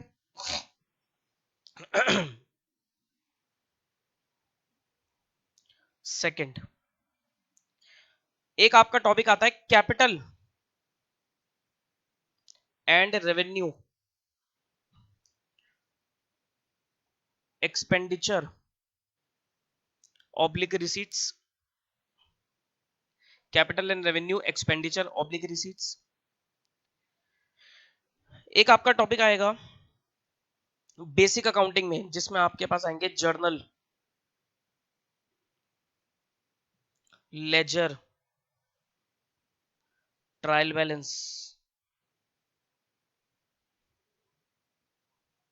Journal, ledger, trial balance,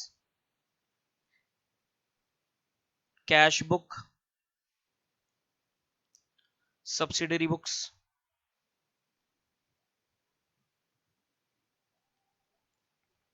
rectification of errors,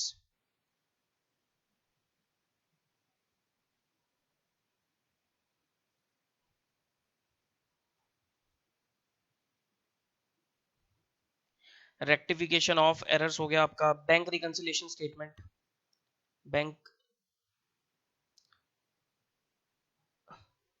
reconciliation statement, inventory depreciation. ठीक, ये टॉपिक्स हो गए आपके। फिर आपके टॉपिक्स आएंगे bills of exchange,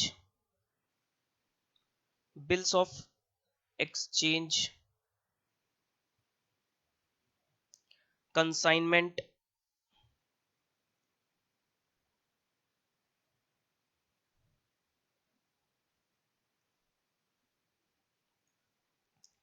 cell of goods on approval basis, average due date,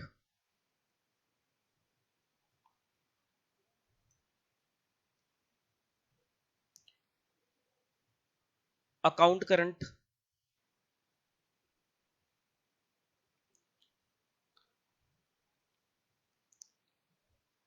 final accounts of sole proprietor,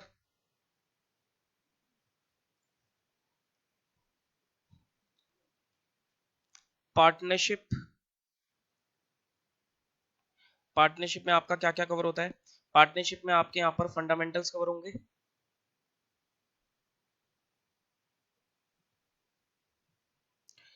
admission,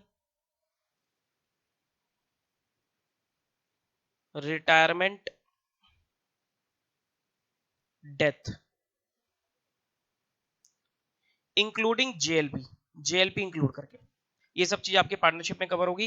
देखो इस बार के जो 12th के बच्चे थे उन्होंने कैपिटल एडजस्टमेंट नहीं पढ़ी थी, क्योंकि सीबीएसई ने वो डिलीट कर दिया था 2020 वाले कोर्स में से, लेकिन यहां पर आपको पढ़नी पड़ेगी, यहां पर आपकी वो अप्लाई होगी कैपिटल एडजस्टमेंट। बाकी वो होता कुछ नहीं है, बहुत सिंपल सी चीज है।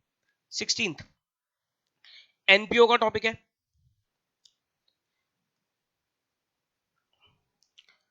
शेयर कैपिटल,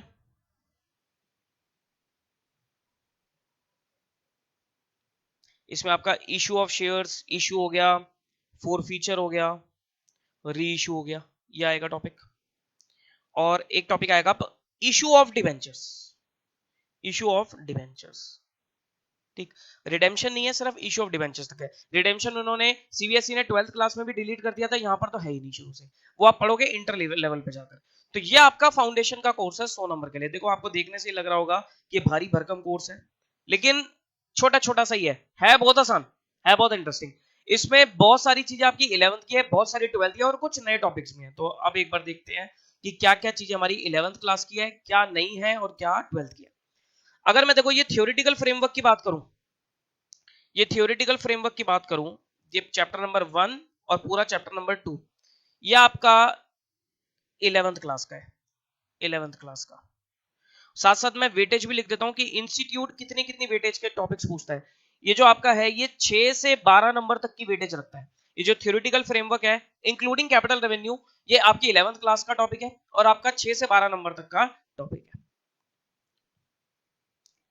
उसके बाद ये आपका हो गया journal, ledger, trial balance, cash book, subsidy books, rectification, BRS. ये जो टॉपिक्स हैं आपके, ये वाले बीआरएस तक, ये 11th क्लास के हैं।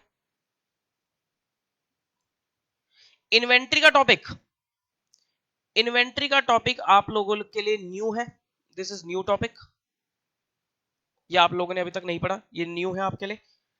डेप्रिसिएशन अगेन आपका 11th क्लास का टॉपिक है। और अगर इसमें वेटेज की बात करी जाए, अगर वेटेज की बात करी जाए तो चैप्टर नंबर 3 से लेकर चैप्टर नंबर 8 तक, 3 से लेकर 8 तक के जो आपके चैप्टर हैं ये आपके 30 टू 35 मार्क्स की वेटेज रखते हैं। आईसीआई का भी ये मार्क्स भी बता रहा हूं मैं साथ साथ कि जर्नल से लेकर ये आपका डेप्रिसिएशन तक, ये जर्नल से लेकर डेप्रिसिएशन तक ये आपके 30 से 35 नंबर तक की वेटेज रखते हैं। ठीक, उसके बाद बिल्स ऑफ एक्सचेंज, ये आपने 11th क्लास में पढ़ा।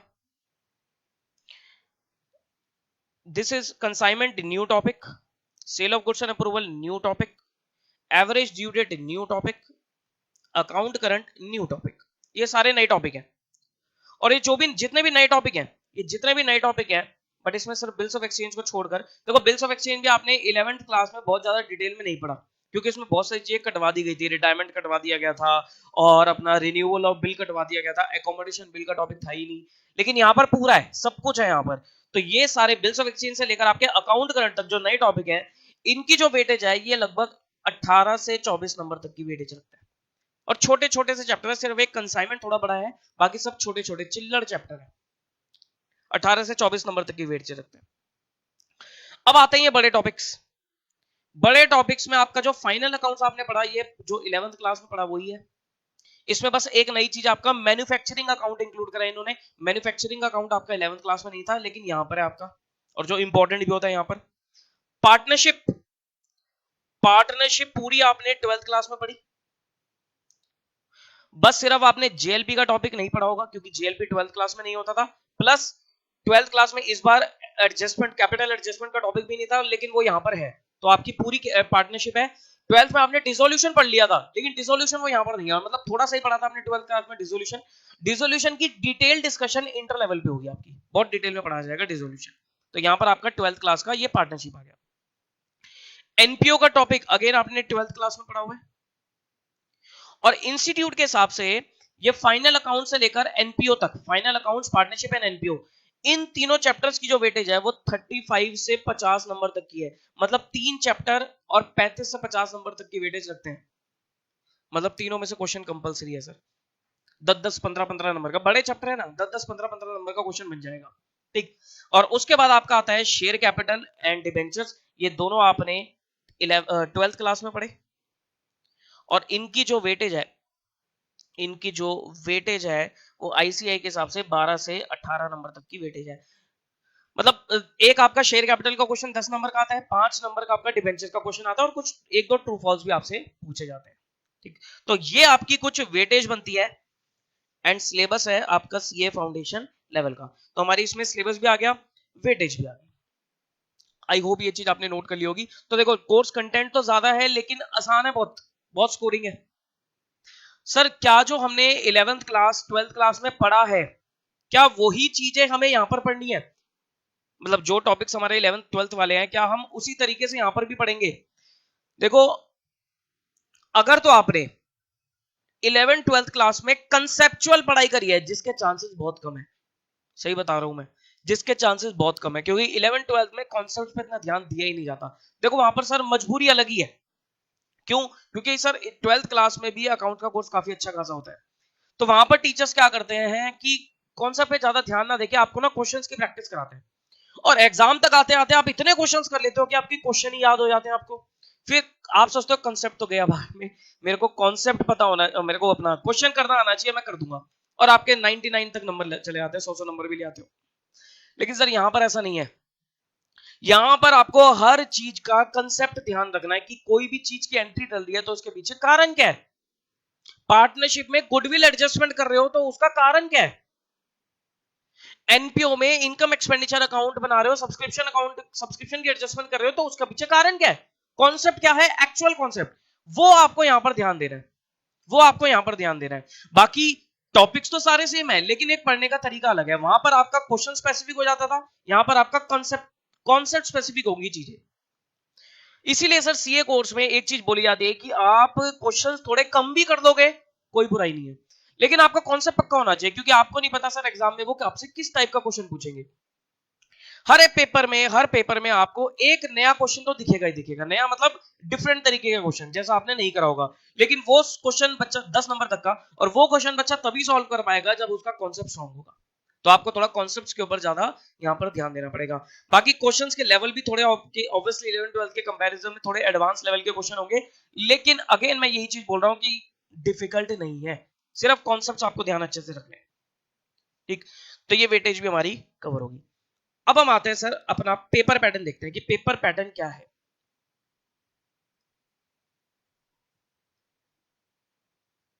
लिखो भाई साहब, पेपर पैटर्न।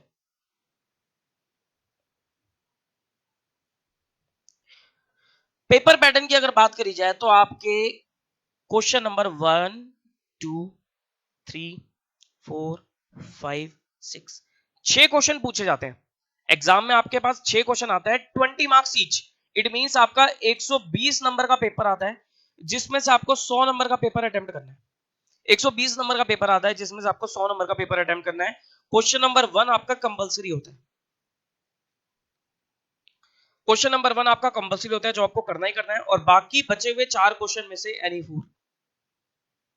एनी फोर कोई भी 4 क्वेश्चन। ठीक, हर क्वेश्चन की वेटेज 20 नंबर है, लेकिन 20 नंबर के पार्ट्स हैं। लाइक क्वेश्चन 1 में ए पार्ट जो आता है वो आपका ट्रू एंड फॉल्स आता है, जिसकी वेटेज आपकी 12 नंबर की है। एक बी पार्ट पूछता है, वो जनरली थ्योरी पूछता है, जिसकी वेटेज आपकी 4 नंबर की है। और एक सी पार्ट वो किसी भी चैप्टर में से पूछ लेता है, कोई भी छोटे चैप्टर में से पूछ लेता है, 4 नंबर का आपका क्वेश्चन बनेगा यहाँ पर, लेकिन टोटली कॉन्सेप्चुअल। क्वेश्चन नंबर 6 के भी अगेन 3 पार्ट होते हैं, लेकिन ये कोई कंपलसरी नहीं है, लेकिन ये करना ही चाहिए, ये बच्चे को कभी नहीं छोड़ना चाहिए, क्योंकि ए पार्ट में आपका शेयर कैपिटल पूछा जाता है 10 नंबर का, बी पार्ट में आपसे डिबेंचर पूछा जाएगा 5 नंबर का, और सी पार्ट में कोई भी क्वेश्चन पूछ सकता है वो 5 नंबर का। थ्योरी भी पूछ सकता है, थ्योरी का भी क्वेश्चन पूछ सकता है, प्रैक्टिकल भी पूछ सकता है। सिर्फ आई थिंक पिछला अटेम्प्ट था या पिछले से पिछला अटेम्प्ट था, मैं अभी क्वेश्चन पेपर चेक कर लूंगा, आई थिंक पिछले से पिछला अटेम्प्ट था, नवंबर 20 था। उन्होंने क्या करा था कि 5 नंबर का डिबेंचर ना पूछ के पूरा 15 नंबर का शेयर कैपिटल का क्वेश्चन पूछ दिया, including balance sheet preparation. Balance sheet preparation sir एक बहुत क्रिटिकल एरिया है जहां पर बच्चों को दिक्कत फेस करनी पड़ती है, तो बैलेंस शीट प्रिपरेशन की मैं एक ओपन वीडियो यूट्यूब पे डालने वाला हूँ जल्दी, तो आप वहां से उसको देख लें। ठीक, अभी आपको जो फोकस रहना चाहिए उन चीजों पे रहना चाहिए, और बाकी बचे हुए जो आपके चैप्टर्स हैं, बाकी बचे हुए चैप्टर्स हैं वो आपके यहाँ पर 2 3 4 मतलब इन 4 क्वेश्चन में पूछ लिए जाएंगे, और हर क्वेश्चन में आपके 2 2 3 3 पार्ट्स होते हैं।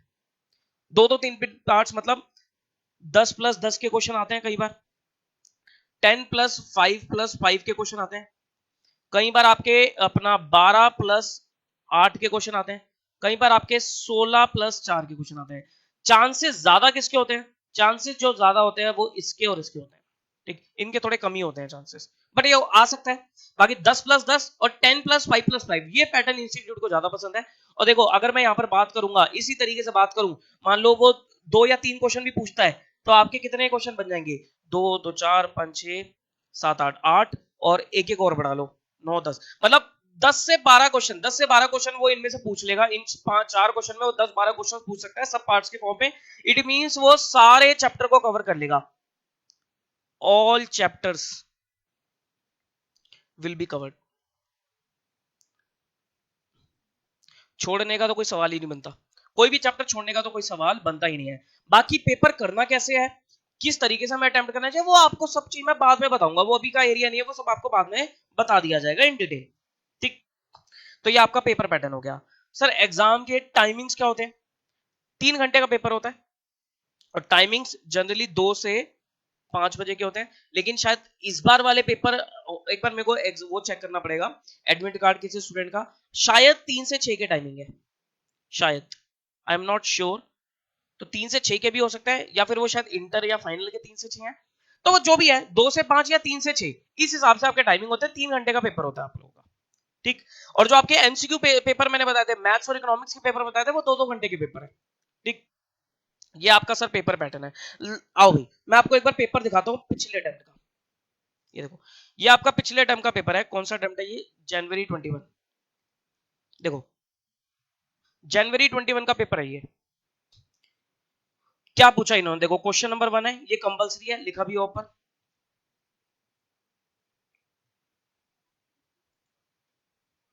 लिखा हुआ है देखो, question number 1 is compulsory and you are required to answer any 4 questions from the remaining 5 questions. ठीक, देखो ट्रू फॉल्स पूछ लिए इन्होंने, 6 क्वेश्चन पूछे हैं ऑफ 2 मार्क्स ईच, 12 नंबर के ट्रू फॉल्स। मतलब 6 ट्रू फॉल्स आएंगे, 2-2 नंबर का एक ट्रू फॉल्स आएगा, 12 नंबर के ट्रू फॉल्स। साफ साफ लिखा हुआ है इन्होंने क्या? With reasons. खाली ट्रू फॉल्स लिखोगे तो कोई फायदा नहीं है, रीजंस के साथ आंसर देना पड़ेगा। सर अगर मान लो खाली ट्रू फॉल्स लिखे तो इंस्टीट्यूट 1 नंबर देगा या काट देगा? सर वो इंस्टीट्यूट की मर्जी है। कई बार देखा है मैंने, इंस्टीट्यूट ने 1-1 नंबर दे भी दिया, मतलब आपने ट्रू फॉल्स तो ठीक कर दिया लेकिन रीजन नहीं लिखा। और कई बार इंस्टीट्यूट पूरा भी काट सकता है, क्योंकि उसने साफ बोल दिया कि भैया रीजन होना चाहिए, आप रीजन नहीं दे रहे तो मार्क्स कटेगा। तो ये आपका क्वेश्चन नंबर 1 ए हो गया। 1 का बी पार्ट देखो इन्होंने क्या करा, देखो डेफिनेशंस पूछ ली, कैपिटल कमिटमेंट क्या होता है, एक्सपायर्ड कॉस्ट क्या होती है, फ्लोटिंग चार्ज क्या होता है, ऑब्सोल्यूशंस क्या होता है। ठीक, एक एक नंबर में आपसे डेफिनेशन पूछ ली। एक इन्होंने देखो 4 नंबर का बीआरएस पूछ लिया, ये कहीं से भी आ सकता है, इसमें जनरली कभी डेप्रिसिएशन भी पूछ लेता है वो, रेक्टिफिकेशन ऑफ एरर भी पूछ लेता है, जर्नल का क्वेश्चन पूछ लेता है, कैश बुक पूछ लेता है, सब्सिडी बुक पूछ लेता है, बेसिक चीजों से पूछा जाएगा बस ये। ठीक, अब देखो ये आपका आ गया 2A, ये आपका रेक्टिफिकेशन ऑफ एरर का क्वेश्चन है, रेक्टिफिकेशन ऑफ एरर का क्वेश्चन है 10 नंबर का। ये आपका 10 नंबर का आपका डेप्रिसिएशन का क्वेश्चन है। ठीक, 3A, ये आपका हो गया, आपका ये कौन सा क्वेश्चन हो गया? कंसाइनमेंट का क्वेश्चन है, 10 नंबर का कंसाइनमेंट का क्वेश्चन आ गया। इसने आपसे पूछा अकाउंट करंट का क्वेश्चन पूछा 5 नंबर का, और साथ में इसने यहां पर क्या पूछा आपसे? सेल ऑन रिटर्न बेसिस का, और साथ में इसने चॉइस में दे दिया आपको एवरेज ड्यू डेट का क्वेश्चन दे दिया 5 नंबर का। ठीक, तो इंटरनल चॉइस भी दे दी इन्होंने। ये इन्होंने यहां पर पार्टनरशिप का क्वेश्चन पूछा 10 नंबर का,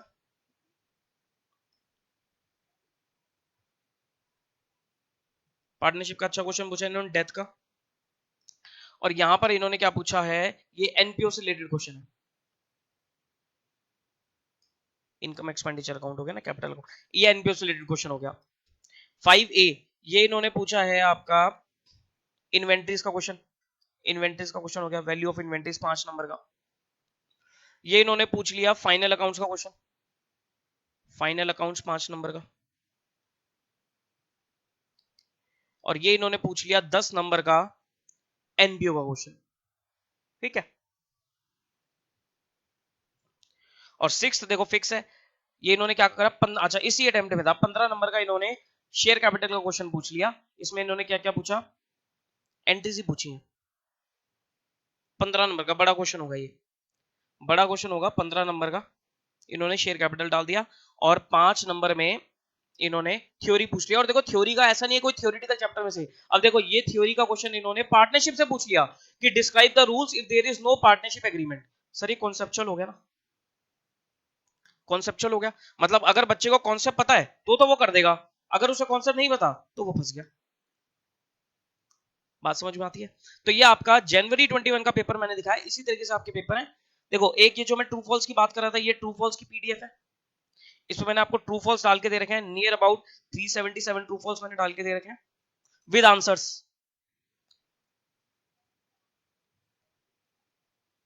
ये देखो 377 ट्रू फॉल्स आपके मिलेंगे, और यहां से आपके आंसर्स हो रहे हैं शुरू विद रीजंस, के साथ आपके आंसर है। ठीक, ये आपको प्रोवाइड करी जाएगी। और ये हमारी बुक है जो हम बुक देते हैं।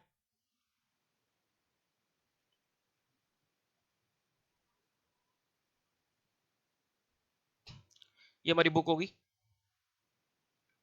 इसमें देखो थियोरिटिकल फ्रेमवर्क, कैपिटल एक्सपेंडिचर, ये टॉपिक डाल दिए। बेसिक अकाउंटिंग मैंने क्या करा है, बस जो बेसिक अकाउंटिंग है उनको 3 पार्ट्स में डिवाइड किया। एक पार्ट में डाले जर्नल, लेजर और ट्रायल बैलेंस, एक पार्ट में डाला कैश बुक और एक में डाला सब्सिडरी बुक्स। फिर आपके टॉपिक्स आ गए लाइक रेक्टिफिकेशन ऑफ एरर्स हो गया, बीआरएस हो गया, इन्वेंट्री हो गया, डेप्रिसिएशन हो गया, सेल ऑन अप्रूवल बेसिस हो गया, कंसाइनमेंट हो गया, एवरेज ड्यू डेट हो गया, अकाउंट करंट हो गया, बिल्स ऑफ एक्सचेंज हो गया, फाइनल अकाउंट्स हो गया, एनपीओ हो गया, इंट्रोडक्शन टू कंपनी अकाउंट्स हो गया, share capital, debentures and partnership. तो हमने ये सारे सिलेबस को लगभग 20 चैप्टर्स में डिवाइड किया हुआ है। ठीक, इस तरीके से आपको करना है। और क्या करें हमने, क्वेश्चन ही क्वेश्चन डाल रखे हैं यहाँ पर, क्वेश्चन ही क्वेश्चन डाल रखे हैं अलॉन्ग विद आंसर्स। मतलब डिटेल सॉल्यूशन नहीं है, लेकिन आपको आंसर्स मिल जाएंगे, आपको आंसर्स मिल जाएंगे। जैसे कोई भी चैप्टर में आपको दिखा देता हूँ। जैसे देखो इन्वेंटरीज है, तो हमने क्या करा, क्वेश्चंस के साथ यहाँ पर आंसर डाल दिए। दिख रहा है आपको आंसर्स, ये देखो ये आंसर्स डाल दिए हमने। ठीक, इसके सॉल्यूशंस कहां मिलेंगे सर? सॉल्यूशंस मैं आपको क्लास में प्रोवाइड करता हूं। अब देखो सॉल्यूशंस की बात करते हैं। सॉल्यूशंस आपको हम क्लास में प्रोवाइड करेंगे, जो मैं क्लास दूंगा आपको, वीडियो दूंगा, उसमें आपको मैक्सिमम क्वेश्चन तो मैं आप लोगों को क्लास में प्रोवाइड करूंगा। कुछ क्वेश्चंस मैं होमवर्क में देता हूं, ध्यान से सुनना, ये बहुत इंपॉर्टेंट एरिया बता रहा हूं। कुछ क्वेश्चंस मैं होमवर्क में देता हूं, लेकिन अभी तक क्या हो रहा था, अभी तक का जो कॉन्सेप्ट था उसमें ये था कि मैं जो होमवर्क के क्वेश्चंस देता था उनके सॉल्यूशंस बच्चा अगर मुझसे मांगता था तो वो मैं प्रोवाइड करता था। अदरवाइज बच्चे का सॉल्व हो गया और आंसर मैच कर गया तो कोई दिक्कत नहीं थी। लेकिन इस बार से मैं हर चैप्टर के साथ एक एडिशनल वीडियो डालने वाला हूं। इस बार से हर चैप्टर के साथ मैं एक एडिशनल वीडियो डालने वाला हूं, जिसमें जो होमवर्क के क्वेश्चंस है, जो मैंने आपको होमवर्क में क्वेश्चंस दे रखे हैं, उनका सॉल्यूशंस भी प्रोवाइड करूंगा in the video form, in the video form. तो पूरी पूरी कोशिश है कि मैं इस बार से आपकी एडिशनल होमवर्क के क्वेश्चंस की वीडियो आप लोगों को प्रोवाइड करूंगा, सो दैट बच्चे का अगर कोई क्वेश्चन सॉल्व नहीं हो पा रहा तो उसको ज्यादा परेशान ना होना पड़े, वो जस्ट वीडियो से देखे और अपनी गलतियों को क्या करेगा, मैच करता चला जाएगा। ये इस बार से करने वाला हूं। हो सकता है सर इस बार से मैं एक एडिशनल क्वेश्चन बैंक भी आप लोगों के लिए तैयार करूं। आई एम नॉट श्योर कि वो इस अटेम्प्ट के लिए आएगा या नहीं आएगा, उसमें मैं डाल रहा हूं और क्वेश्चंस भी। ठीक, बाकी हो सकता है कि सर इस बार से वो आप लोगों को प्रोवाइड कर दिया जाए, लेकिन नहीं हो पाया तो कोई बात नहीं सर, वो अगले अटेम्प्ट के लिए देखेंगे। लेकिन अभी तक के लिए इतना आपके लिए बहुत है, इतना भी कर लोगे तब भी आपके लिए बहुत है। एक सर आईसीआई का स्टडी मटेरियल आपको जरूर रेफर करना है, इंस्टीट्यूट का स्टडी मटेरियल आपको जरूर रेफर करना है, उनमें भी क्वेश्चंस अच्छे होते हैं। सर क्या आईसीआई के क्वेश्चंस आपने अपनी बुक में कवर कर रखे हैं? मोस्टली क्वेश्चंस बुक में कवर्ड है, मोस्टली क्वेश्चन बुक में कवर्ड है। हो सकता है एक दो क्वेश्चन बुक में कवर्ड ना हो, इसलिए मैंने बोला कि आपको आईसीआई का स्टडी मटेरियल साथ में देख के चलना चाहिए। लेकिन 90% questions are covered in my book. Even ICAI के स्टडी मटेरियल तो क्या, RTP, mock test, past exam, सारे क्वेश्चंस कवर रखे हैं। सारी क्वेश्चन कवर कर गए, लेकिन फिर भी अगर हो सकता है बाय चांस नहीं मिल पाया तो आपको आईसीआई का मटेरियल भी साथ में देखना चाहिए। ठीक, तो ये हो गया हमारा पास्ट एग्जाम पेपर भी मैंने आपको दिखा दिया। अच्छा एक और चीज, जो आपको पेपर करना होता है वो ब्लैक पेन से करना होता है, ब्लैक बॉल पेन से, ब्लैक बॉल पेन से आप लोगों को अपना पेपर सॉल्व करना होता है। तो अभी से ही आदत डाल लेना ब्लैक बॉल पेन की। ब्लू पेन, जेल पेन ये अवॉइड कर दो, ब्लैक बॉल पेन ही आप यूज करना शुरू करो, क्योंकि अभी से आदत डालोगे तो आप एग्जाम तक वो फ्लो बना पाओगे इस चीज से। पेंसिल स्केल को अवॉइड करना सीखो। सर पेंसिल स्केल तो हम फॉर्मेट बनाने के लिए काम करेंगे ना, नहीं, बिल्कुल भी नहीं। पेंसिल स्केल का यूज मत करना, आपको फॉर्मेट जो बनाना है वो भी आप पेन से बनाने की आदत डालो। सीधी लाइन को पेन से ही डालने की कोशिश करो। अभी नहीं डलेगी, लेकिन धीरे धीरे धीरे धीरे करते करते आपको इस चीज की हैबिट पड़ जानी है। ठीक, वर्किंग नोट्स और एजम्पशंस बहुत इंपॉर्टेंट होती है, वर्किंग नोट्स पे अच्छे से ध्यान दो। वर्किंग नोट्स बनाना हर चीज के अच्छे से, एजम्पशंस कहीं भी चीज को कुछ एज्यूम करे तो एजम्पशन लिखनी पड़ेगी। तो ये सब कुछ बेसिक बेसिक बेसिक चीजें हैं जो आपको ध्यान रखनी पड़ेंगी। बाकी नीट एंड क्लीन पेपर आप लोगों को होना चाहिए, हैंड राइटिंग वगैरह थोड़ा आप लोगों को साफ रखनी है, ये सब चीजें आप लोगों को, सब चीजों का ध्यान रखना है। अगेन टारगेट कितना रखोगे? क्लास शुरू करने से पहले सर टारगेट मैं आपको बता देता हूं, मेरे से पढ़ रहे हो तो सर मुझे चाहिए टारगेट वो वाला बच्चा जो अकाउंट्स में बोले कि sir my target is 90 plus, my target is 90 plus, मैं 90 प्लस नंबर लेके आऊंगा अकाउंट्स में। और फाउंडेशन एक ही बारी में अच्छे नंबर से क्लियर करके जाऊंगा। ये आपका टारगेट होना चाहिए, this must be your target. ठीक है जी, क्लियर है? बताइए जी। चलो अब हम अपना टॉपिक स्टार्ट करते हैं। अच्छा, आज मैं आपको कोई टॉपिक एज सच कुछ स्टार्ट नहीं करवाने जा रहा। टॉपिक हम स्टार्ट करेंगे नेक्स्ट क्लास से। नेक्स्ट क्लास में, नेक्स्ट लेक्चर में आपको जो हम टॉपिक स्टार्ट करेंगे that is your share capital. Share capital को टॉपिक स्टार्ट करेंगे। देखो, अब स्टार्टिंग में मैं आपको ना शेयर कैपिटल और डिबेंचर्स का टॉपिक कराऊंगा। कारण क्या है, शेयर कैपिटल डिबेंचर्स का जो टॉपिक है वो आप लोगों की क्लास 12th में भी काफी इंपॉर्टेंट टॉपिक है। ठीक, अब क्या है सर, सीबीएसई ने अभी अनाउंसमेंट तो निकाली नहीं है एग्जाम होंगे या नहीं होंगे। इन एनी केस अगर आपके एग्जाम होते भी हैं तो उस केस में भी सर आपको मैं ना तो कोई 11th वाला टॉपिक कराना चाहता पहले, और ना ही कोई नया टॉपिक करवाना चाहता। अगर आप अभी 12th वाले टॉपिक कर लोगे, अगर आप अभी 12th वाले टॉपिक कर लोगे तो आपके जो अगर मान लो एग्जाम हुए भी तो वो ये टॉपिक आपके वहां पर यूज भी हो जाएंगे। ठीक, इस वजह से मैंने शेयर कैपिटल डिबेंचर्स चूज करा है। टॉपिक में टाइम लगेगा, लगभग 5-6 लेक्चर्स लग जाएंगे, प्लस आप इसकी प्रैक्टिस भी करोगे। तो शेयर कैपिटल डिबेंचर से स्टार्ट करके चलेंगे। उसके बाद आप कोई भी अपना अगला अलग 12th क्लास का टॉपिक उठा लेना, लाइक एनपीओ वगैरह या पार्टनरशिप वगैरह आप उठा सकते हो। लेकिन स्टार्टिंग हम किससे करेंगे, शेयर कैपिटल और डिबेंचर्स के टॉपिक से रखेंगे। ठीक, शेयर कैपिटल के मैंने कुछ पीडीएफ नोट्स तैयार कर रखे हैं जो कि आपको मेरे टेलीग्राम चैनल पे मिल जाएंगे। तो टेलीग्राम चैनल को आप लोग प्लीज ज्वाइन कर लीजिएगा। सर अभी क्या करने वाले हैं हम, अभी मैं आपको सिर्फ एक बेसिक बातें बताऊंगा कि सर अकाउंटिंग क्या है। बताइए जी, अकाउंटिंग क्या होती है, what is accounting? What is accounting?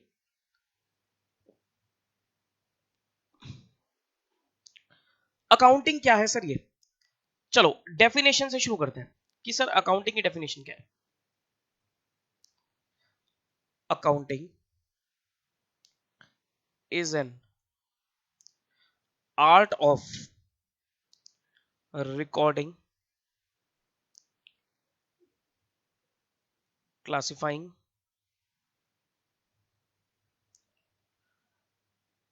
And summarising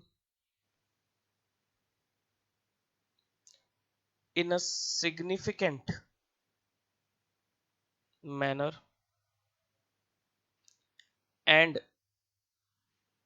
in terms of money,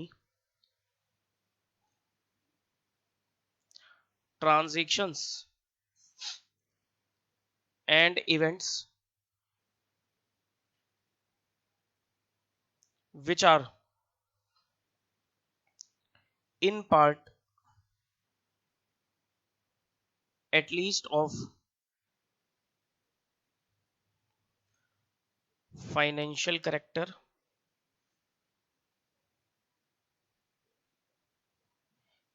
and interpreting the results thereof. This is the basic definition of accounting जो कि आपने क्लास 11th में पढ़ी होगी, क्लास 11th में पढ़ी होगी। अब देखो, मुझे नहीं पता सर आप लोगों का बेस कैसा है, मैं मान के चलता हूं कि बेस है ही नहीं। तो हम बिल्कुल बेसिक चीजों से स्टार्ट करने जा रहे हैं क्योंकि यहां पर बेस बनाना आपके लिए बहुत जरूरी है।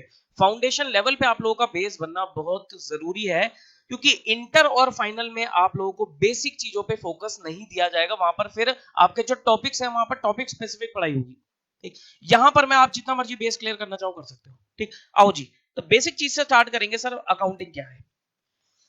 अकाउंटिंग एक आर्ट है। किस चीज की आर्ट है? तीन चीजें कवर होगी sir, art of recording, art of classifying, art of summarising in a significant manner, एक प्रॉपर तरीके से, and in the terms of money, मतलब मॉनेटरी टर्म्स में, मतलब एक प्रॉपर तरीके से और मॉनेटरी टर्म्स में रिकॉर्ड करना, क्लासिफाई करना और समराइज करना। किसको? ये सब चीजें सर किसके लिए? ये सब चीजें ट्रांजेक्शन्स के लिए एंड इवेंट्स के लिए। अब दो नई टर्म निकल के आ गई सर, ये ट्रांजेक्शन और इवेंट्स क्या है, अब ये आएंगे इस पे। Which are in part at least of financial character, मतलब उन सब ट्रांजेक्शन और इवेंट का क्या होना चाहिए, फाइनेंशियल करेक्टर होना चाहिए, मॉनेटरी टर्म्स होनी चाहिए, और एंड में उन रिजल्ट्स को क्या करना, इंटरप्रेट करना, एनालाइज करना, कम्युनिकेट करना, डिसीजन वगैरह लेना।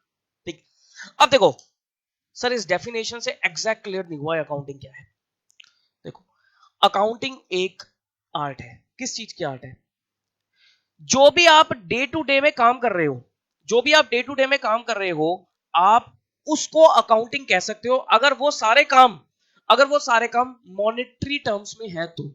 जैसे कि एक फैमिली में sir father and mother earning है, मान के चलो सिर्फ फादर अर्निंग है, फादर बिजनेस करते हैं और पैसा लाते हैं, या जॉब करते हैं तो सैलरी आती है, लेट्स से 1 लाख रुपए की सैलरी घर में आती है। ठीक, तो 1 लाख रुपए क्या हो गए, हर महीने फैमिली में आते हैं। ठीक, अब 1 लाख रुपए को एक्सपेंड किया जाता है, 1 लाख रुपए से खर्चे करे जाते हैं। कैसे कैसे खर्चे करे जाते हैं? सर बच्चों की स्कूल की फीस पे करनी है, बच्चों की ट्यूशन की फीस पे करनी है, रेगुलर खर्चे हैं ये। दूध वाले का खर्चा हो गया, सब्जी का खर्चा हो गया, राशन का खर्चा हो गया, प्रेस वाले का खर्चा हो गया, मेड वगैरह का खर्चा हो गया। ऐसे करके क्या होते हैं सर, खर्चे वर्चे करे जाते हैं। और ये सब खर्चे खुर्चे करने के बाद, खाने पीने के सब कुछ खर्चे करने के बाद अंत में सर 20,000 रुपए 25,000 रुपए बच जाते हैं, जिसको हम क्या करते हैं, कहीं ना कहीं सेव करते हैं, बैंक में जमा करा देते हैं। ठीक, या पैसे इकट्ठे करके एक लॉकर में डाल के, पैसे गुल्लक में डाल के, जैसे 6 महीने में 1 लाख रुपए 1.5 लाख रुपए इकट्ठे हुए, उसकी एफडी करा दी। ऐसा करते हैं सर घर वाले, बिल्कुल ये चीज करते हैं। सर ये सब क्या हो रहा है, ये सब अकाउंटिंग ही तो है, ये सब अकाउंटिंग ही तो है। कैसे अकाउंटिंग है सर? 1 लाख रुपए घर में आ रहे हैं मदर के हाथ में सर सारी कमांड है, और मदर क्या कर रही है, खर्चा कर रही है। ठीक, अब मदर खर्चा करती है तो लिखती है मदर कि स्कूल की फीस बच्चों की इस महीने की पे हो गई, ट्यूशन की फीस पे हो गई, दूध वाले का खर्चा पे हो गया, खाने का खर्चा पे हो गया, राशन का खर्चा हो गया, रेंट हो गया, सब चीज होगी, सारे खर्चे हो गए। मुझे बताओ, अगर मदर इस चीज को लिखेगी नहीं, अगर मदर इस चीज को लिखेगी नहीं, तो क्या याद रहेंगी चीजें, कब किसको कितने पैसे दिए, याद ही नहीं रहेंगी। यानी कि there must be some record, there must be some record, जहां पर ये सब चीजें क्या करी जाए, लिखी जाए, इसको बोलते हैं रिकॉर्डिंग। और सारी चीजें, एक तरीके की चीजें एक ही जगह पर लिखी जाए, जैसे दूध वाले का हर महीने का खर्चा एक अलग से लिखा जाए, सब्जी का हर महीने का खर्चा एक अलग से लिखा जाए, ट्यूशन की फीस हर महीने की खर्चे की अलग से लिखी जाए, स्कूल की फीस हर महीने की अलग से लिखी जाए, सो दैट एक पता लग पाए कि भाई हमने कौन कौन से महीने की स्कूल की फीस पे कर दी, कौन से महीने की रह गई, या मान लो स्कूल से नोटिस आ गया कि आपने मार्च की फीस नहीं पे करी, तो आप चेक करोगे रिकॉर्ड में कि वेदर मैंने स्कूल की फीस मार्च में पे करी या नहीं करी। मतलब आपने क्या करा, आपने ग्रुपिंग कर दी कि भाई स्कूल की फीस का खर्चा इधर, दूध वाले का खर्चा इधर, प्रेस वाले का खर्चा इधर, मेड का खर्चा इधर। इसको क्या बोलेंगे, क्लासिफाई करना। और एंड में आकर क्या करा आपने, समरी बना ली। समरी कैसे बना ली कि भाई 1 लाख रुपए आए थे, 70,000 रुपए खर्च हो गए, 30,000 रुपए बच गए। ये क्या है, ये आपने समरी बना ली। समरी बनाकर आपने क्या करा, इंटरप्रेट किया, एनालाइज किया। क्या इंटरप्रेट एनालाइज किया कि भाई 30,000 रुपए हमारे सेव हो रहे हैं, अब इसका क्या करना है, अब इसका क्या करना है। मान लो किसी महीने में 30 की जगह आपकी एवरेज निकल रही थी कि आप हर महीने 30,000 रुपए बचा रहे थे फैमिली, लेकिन किसी महीने में सिर्फ 20,000 सेव हुए, किसी महीने में सिर्फ 20,000 सेव हुए, तो क्या करेंगे, एनालाइज किया जाएगा कि इस महीने में 20,000 रुपए कम क्यों। पता लगा कि सर इस महीने घर में कोई मेंबर बीमार पड़ गया था, और उसकी बीमारी में दवाइयों ववाइयों में 10,000 रुपए एक्स्ट्रा खर्च हो गए। ठीक, तो क्या फोकस किया जाएगा कि भाई ठीक है, हमें 10,000 रुपए तक का या 10-15,000 का हमें रिजर्व भी रखना चाहिए, हमें रिजर्व भी रखना चाहिए, सो दैट अगर कोई इमरजेंसी सिचुएशन आ जाए तो उस रिजर्व से पैसा यूटिलाइज। तो इस तरीके से घर चलता है, इस तरीके से क्या करता है, घर चलता है। लेकिन ये सारी चीजें सर क्या हो रही है, अकाउंटिंग ही तो है। मतलब अकाउंटिंग आपके daily day to day operation में भी यूज करी जाती है, लेकिन इतनी डिटेल में यूज ना करके एक शॉर्ट तरीके से यूज करी जाती है। अब मैं आता हूं सर घर से मूव ऑन करके किसी बिजनेस की तरफ। मान लो एक शॉप है, लेट्स से एक स्टेशनरी की शॉप है। ठीक है, किसकी शॉप है, स्टेशनरी की शॉप है। अब स्टेशनरी की शॉप में क्या हुआ, ये देखो ये शॉप है।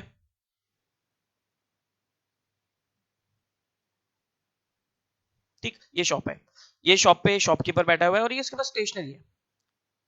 ठीक, अब हर महीने क्या, अब क्या होता है, इसके पास कस्टमर आते हैं, कस्टमर आते हैं, और ये क्या करता है, ये सामान सेल कर देता है। ठीक, इसने यहां पर क्या करा है, इसने यहां पर अलग से एक अकाउंटेंट बिठा रखा है। क्या बिठा रखा है, एक अकाउंटेंट बिठा रखा है। अच्छा, आप लोग अकाउंटेंट नहीं बनने वाले, आप लोग चार्टर्ड अकाउंटेंट बनने वाले हो, ये ध्यान रखना। ये जो है अकाउंटेंट जो काम कर रहा है, ये नहीं करना आपको जिंदगी में, आपको इसके काम को रिव्यू करना है, आपको इसके काम को चेक करना है, आपको इसके काम को ऑडिट करना है, आपको इसे कंसल्टेंसी देनी है, आपको इसके काम को एनालाइज करना है, आपको इस मालिक को सपोर्ट करना है या मालिक बनना है।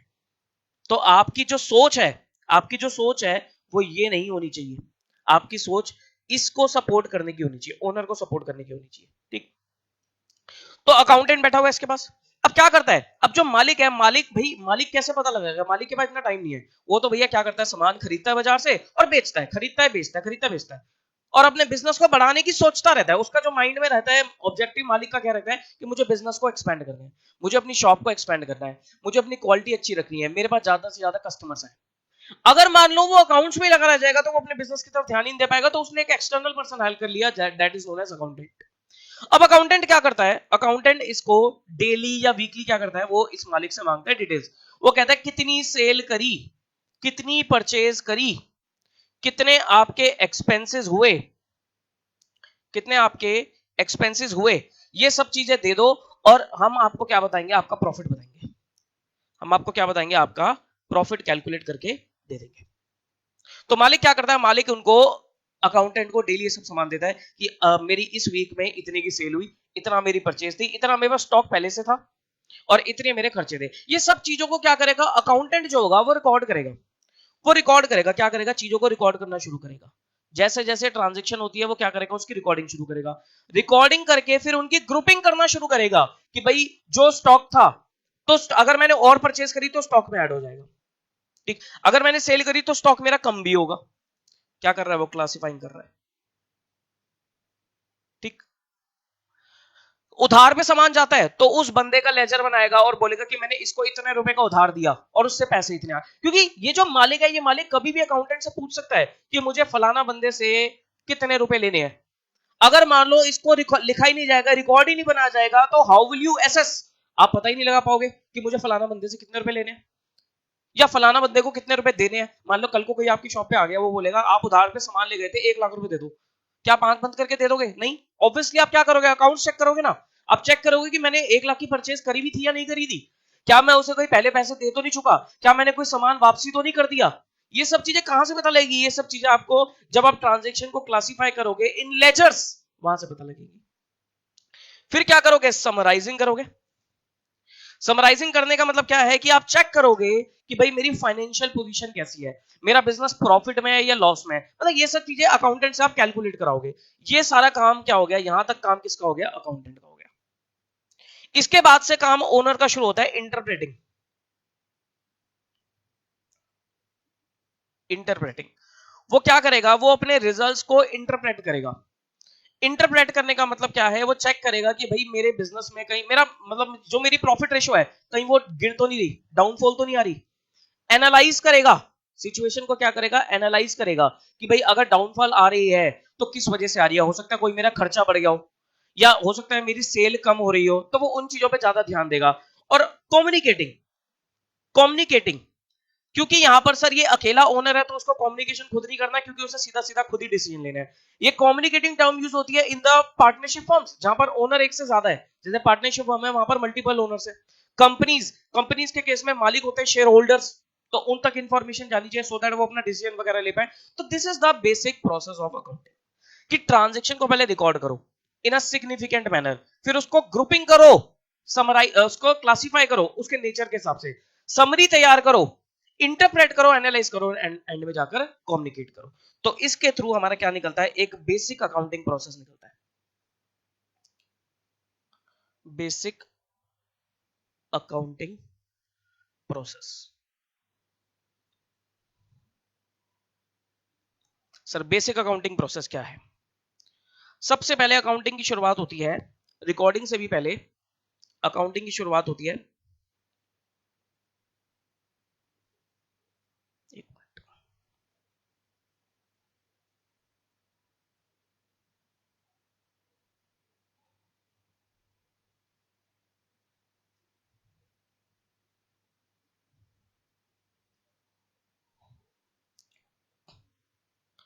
Identification of transaction. सबसे पहले आप लोग क्या करोगे, ट्रांजेक्शन को आइडेंटिफाई करोगे कि सर जो भी ट्रांजेक्शन हमारे बिजनेस में हुई है, क्या वो अकाउंट्स में रिकॉर्ड होनी चाहिए नहीं होनी चाहिए। सर किस टाइप की ट्रांजेक्शन अकाउंट्स में रिकॉर्ड होंगी, जिनका मॉनेटरी करेक्टर होगा, जिनका मॉनेटरी नेचर होगा, पैसे में मेजरेबल होगी। जैसे कि आपने गुड्स को परचेज किया, आपने गुड्स को परचेज किया, मतलब यहां पर एक मेन चीज क्या आ गई कि ट्रांजेक्शन वो होनी चाहिए जिनका फाइनेंशियल करेक्टर हो, जिनका फाइनेंशियल कैरेक्टर हो। मतलब गुड्स को परचेज किया, कितने रुपए में परचेज किया, कितने रुपए में परचेज किया, अगर रुपए इन्वॉल्व हैं तो वो रिकॉर्ड हो जाएंगी। सर अगर मान लो हमने किसी से गुड्स को एक्सचेंज किया है, अगर मैंने किसी से गुड्स को क्या किया है, एक्सचेंज किया है, मतलब मैंने कोई घर का सामान यूज करके गुड्स को एक्सचेंज किया है, क्या वो रिकॉर्ड होगा बिजनेस में? बिल्कुल होगा वो भी, क्योंकि सर वहां पर भी फाइनेंशियल कैरेक्टर तो है, एक्सचेंज हो रही है लेकिन जो चीज जा रही है उसकी भी तो कुछ ना कुछ वैल्यू थी, अनलेस वो गुड्स आपको फ्री में ना मिल गए हो, मतलब उसका फाइनेंशियल कैरेक्टर नहीं है, आपने कहीं से उठा लिए, फ्री में मिल गया आपको, तो वो रिकॉर्ड नहीं होगा, तो वो क्या होगा, रिकॉर्ड नहीं होगा। मतलब ट्रांजेक्शन का क्या होना चाहिए, फाइनेंशियल कैरेक्टर होना मैंडेटरी है। सर अगर मैंने मान लो गुड्स को आउट ऑफ इंडिया से इंपोर्ट किया है, यूएसए से इंपोर्ट किया है, डॉलर्स में खरीदा है, अब क्या होगा, गुड्स को डॉलर्स में खरीदा है तो क्या होगा, वो कह रहा है बिल्कुल ठीक है, डॉलर्स में खरीदा है तब भी रिकॉर्ड होगा, लेकिन वो इंडियन करेंसी में रिकॉर्ड होना चाहिए। क्यों? क्योंकि सर आप अकाउंटिंग कहां पर कर रहे हो, इंडिया में कर रहे हो, तो डॉलर्स को आप इंडियन करेंसी में कन्वर्ट करोगे, फिर उस ट्रांजेक्शन को क्या करोगे, रिकॉर्ड करोगे। तो सबसे पहले आपको क्या करना पड़ेगा, ट्रांजेक्शन को आइडेंटिफाई करना पड़ेगा कि whether my transaction involves money और नॉट, अगर मनी इन्वॉल्व है तो वो अकाउंट्स में आ जाएगी। उसके बाद क्या करोगे आप,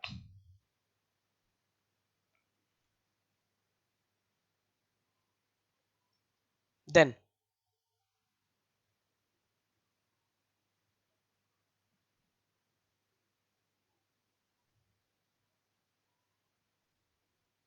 आइडेंटिफिकेशन करने के बाद आप क्या करोगे, रिकॉर्डिंग करोगे, रिकॉर्डिंग।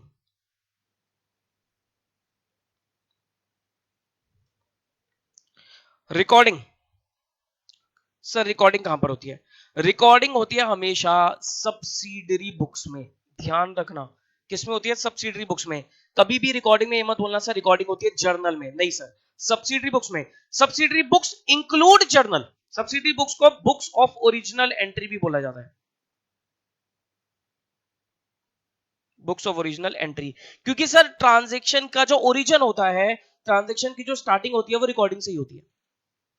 रिकॉर्डिंग सब्सिडरी बुक्स में आपकी जर्नल भी आती है, इसमें क्या क्या आती है, इसमें आपकी कैश बुक आती है विच रिकॉर्ड कैश ट्रांजेक्शन, इसमें आपकी परचेज बुक आएगी विच रिकॉर्ड क्रेडिट परचेजेस, इसमें आपकी सेल्स बुक आएंगी which record credit sales, purchase return book which record purchase return, sale return book, और any left out transaction will be recorded in journal proper. तो subsidiary book से transaction क्या होती है, record करी जाती है।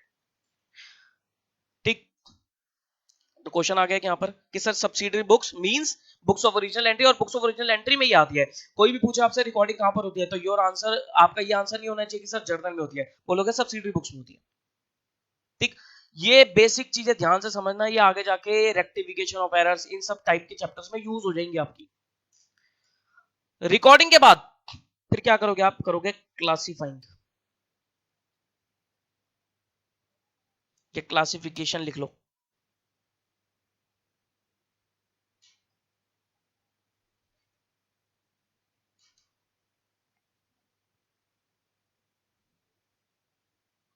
क्लासिफिकेशन,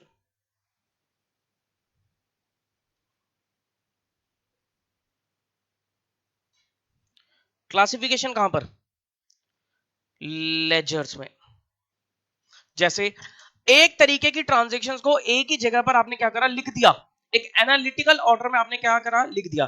अच्छा, जर्नल में जो ट्रांजेक्शन रिकॉर्ड होती है वो होती है आपकी क्रोनोलॉजिकल ऑर्डर में, किस ऑर्डर में होती है, क्रोनोलॉजिकल ऑर्डर,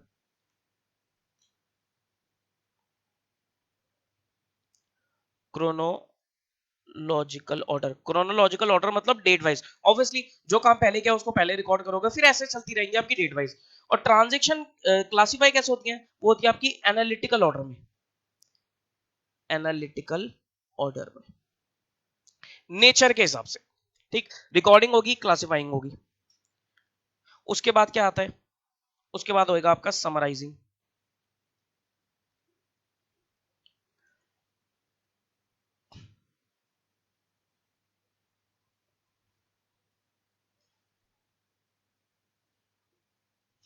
समराइजिंग कहां पर, समराइजिंग के लिए आप यूज करोगे trial balance and final accounts. Trial balance किस लिए बनाया जाता है, in order to check the arithmetical accuracy of the accounts, कि वेदर मेरे जो अकाउंट्स है वो अरिथमेटिकली करेक्ट है या नहीं, कोई मैथमेटिकल कैलकुलेशन गलती तो नहीं आ रही उसके अंदर, सारी ट्रांजेक्शन रिकॉर्ड हुई नहीं हुई। ठीक, हाँ ये नहीं कह सकते कि आप ट्रायल बैलेंस से आपको गलतियां पता लग जाएंगी, बस आपको अरिथमेटिकल एक्यूरेसी का पता लगेगा। और उसके बाद आप बनाओगे फाइनल अकाउंट्स। फाइनल अकाउंट से आपको कंपनी के रिजल्ट्स का पता लगेगा, फाइनेंशियल पोजीशन का पता लगेगा। फाइनल अकाउंट्स में भी आपका trading PL, trading PNL account, जो कि आपको एंटिटी के रिजल्ट्स का बताता है, परफॉर्मेंस का बताता है। और एक बनती है बैलेंस शीट, जो कि आपको एंटिटी की पोजीशन के बारे में बताता है, फाइनेंशियल पोजीशन के बारे में बताता है, उसकी एसेट्स और लायबिलिटी की पोजीशन का बताता है। समराइजिंग हो गया, रिकॉर्डिंग हो गया, क्लासिफाइंग हो गया, समराइजिंग हो गया, क्लासिफिकेशन।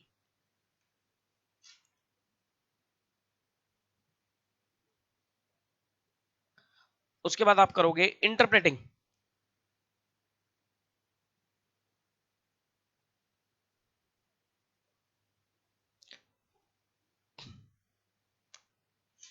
कि जो भी आपके रिजल्ट्स निकले, आपने क्या करा, उनको इंटरप्रेट किया, उनको चेक करा, उनको कंसीडर किया, उसके ऊपर अगर आपको कोई अपना कुछ भी अगर आपको उस पर सोचना है, वो आपने सोचा, देखा इसको, ठीक है, ऑब्जर्व किया, फिर आपने क्या करा, एनालाइजिंग किया।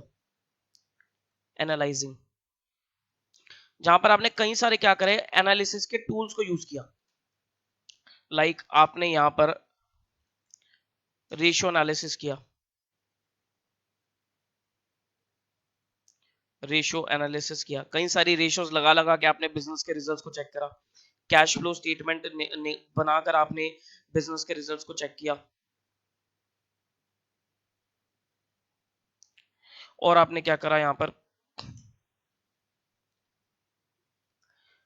Comparative statements, common size statement, सब आपने 12th क्लास में पढ़ी है। जैसे क्या थे आपके analysis tools for analysis, comparative statement बनाई, कॉमन साइज स्टेटमेंट बनाया। क्या करा आपने, रिजल्ट्स को एनालाइज किया, और एंड में क्या करा, उसको रिजल्ट्स को कम्युनिकेट कर दिया। कम्युनिकेटिंग,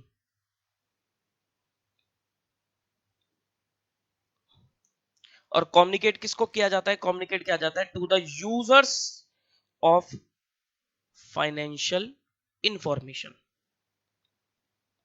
सर यूजर्स किस तरीके के होते हैं, यूजर आपके एक्सटर्नल यूजर भी हो सकते हैं, इंटरनल यूजर भी हो सकते हैं। एक्सटर्नल जो आपसे एंटिटी के नहीं है लेकिन आपसे कनेक्टेड है, जैसे आपके क्रेडिटर्स हो गए, ठीक, गवर्नमेंट डिपार्टमेंट हो गया आपका, जो एंटिटी से, एंटिटी के बाहर है, एंटिटी के क्या है, बाहर है, क्रेडिटर्स मैंने गलत बोल दिया, गवर्नमेंट डिपार्टमेंट हो गया, पोटेंशियल इन्वेस्टर्स हो गए, वो सब एक्सटर्नल यूजर है। और इंटरनल यूजर जो एंटिटी से जुड़े हुए हैं, इसमें आपके कस्टमर्स आ सकते हैं, क्रेडिटर्स आ जाएंगे, आपके इंप्लॉइज आ जाएंगे, ओनर आ जाएगा, ये सब आ जाएंगे आपके यूजर्स।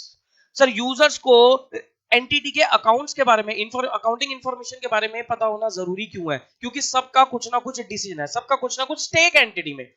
एग्जांपल के तौर पे मान लो क्रेडिटर है, सर क्रेडिटर को क्या पता होना चाहिए, क्रेडिटर को अकाउंट्स के बारे में या कंपनी की फाइनेंशियल इंफॉर्मेशन के बारे में पता होना जरूरी है, बिल्कुल पता होना चाहिए। वो चेक करेगा कि भाई उसका पैसा डूब तो नहीं जाएगा, और कल को उसे क्रेडिट पीरियड देना है या क्रेडिट अलाउ करना भी है या नहीं करना।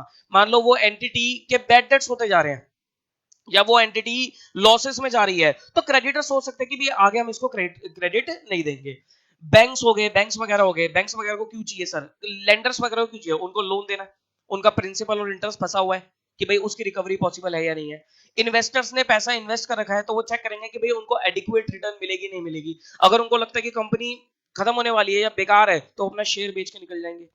पोटेंशियल इन्वेस्टर जो इन्वेस्ट करने की सोच रहे हैं, वो देखेंगे कि भाई यहाँ पर इन्वेस्ट करना है, इसका शेयर खरीदना, डिसीजन मेकिंग मतलब शेयर खरीदना फायदेमंद हो सकता है या नहीं हो सकता।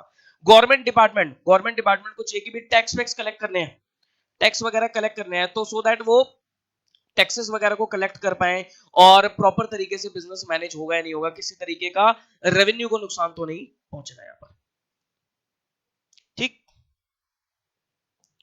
क्लियर है यहां तक की बात। तो ये आ गया आपका बेसिक अकाउंटिंग प्रोसेस, जो आपको पूरी अकाउंटिंग में ध्यान रख के चलना है। छोटा कर दिया मैंने से, ये आपको पूरी अकाउंटिंग में क्या करना है सर, ध्यान रख के चलना पड़ेगा। क्लियर है, चलो। तो अब हम नेक्स्ट क्लास से आपका चैप्टर जो स्टार्ट करेंगे, that is your share capital.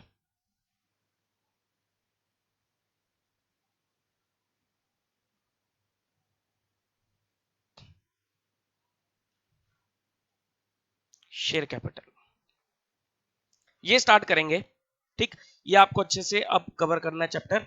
इसके जो नोट्स हैं टेलीग्राम चैनल में आप लोगों को मिल जाएंगे। तो आज हमारी एक इंट्रोडक्शन क्लास थी, जिसमें मैंने आपको आई थिंक सारी चीजें बताई दी हैं। एक बार मैं देख लेता हूं, कोर्स के बारे में बता दिया, उसके बाद आपका अकाउंट्स का सिलेबस, लेक्चर्स वगैरह के बारे में बता दिया, बुक्स के बारे में बता दिया, कोर्स कंटेंट लिख लिया, वेटेज देख लिया हमने, पेपर पैटर्न टेस्ट देख लिया, बस ये सब चीजें मैंने आपको बता दी। एक चीज छोटी सी रहेगी, रजिस्टर्स। सर कितने रजिस्टर्स मेंटेन करने हैं हमें? 2 रजिस्टर मेंटेन कर लेना।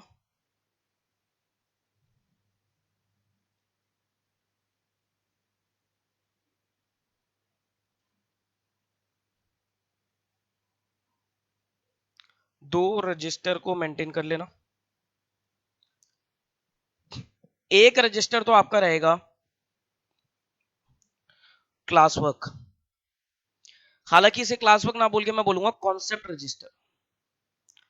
ये प्रैक्टिस रजिस्टर की आप हमेशा अपने पूरे सीए कोर्स में अपनाना। कैसे? एक आपका हमेशा कॉन्सेप्ट रजिस्टर होना चाहिए हर सब्जेक्ट के लिए, कॉन्सेप्ट रजिस्टर होना जरूरी है। उसमें आपको कोई क्वेश्चन सॉल्व नहीं करने, सिर्फ कॉन्सेप्ट्स लिखना है। जो भी चीजें मैं लिखवाऊंगा, कॉन्सेप्चुअल चीजें मैं जो लिखवाऊंगा वो सब आपको लिखनी है। कई बार मैं क्या होता है कि कॉन्सेप्ट समझाते समझाते एग्जांपल लिखवाता हूं, वो एग्जांपल आपको इसमें लिखना है।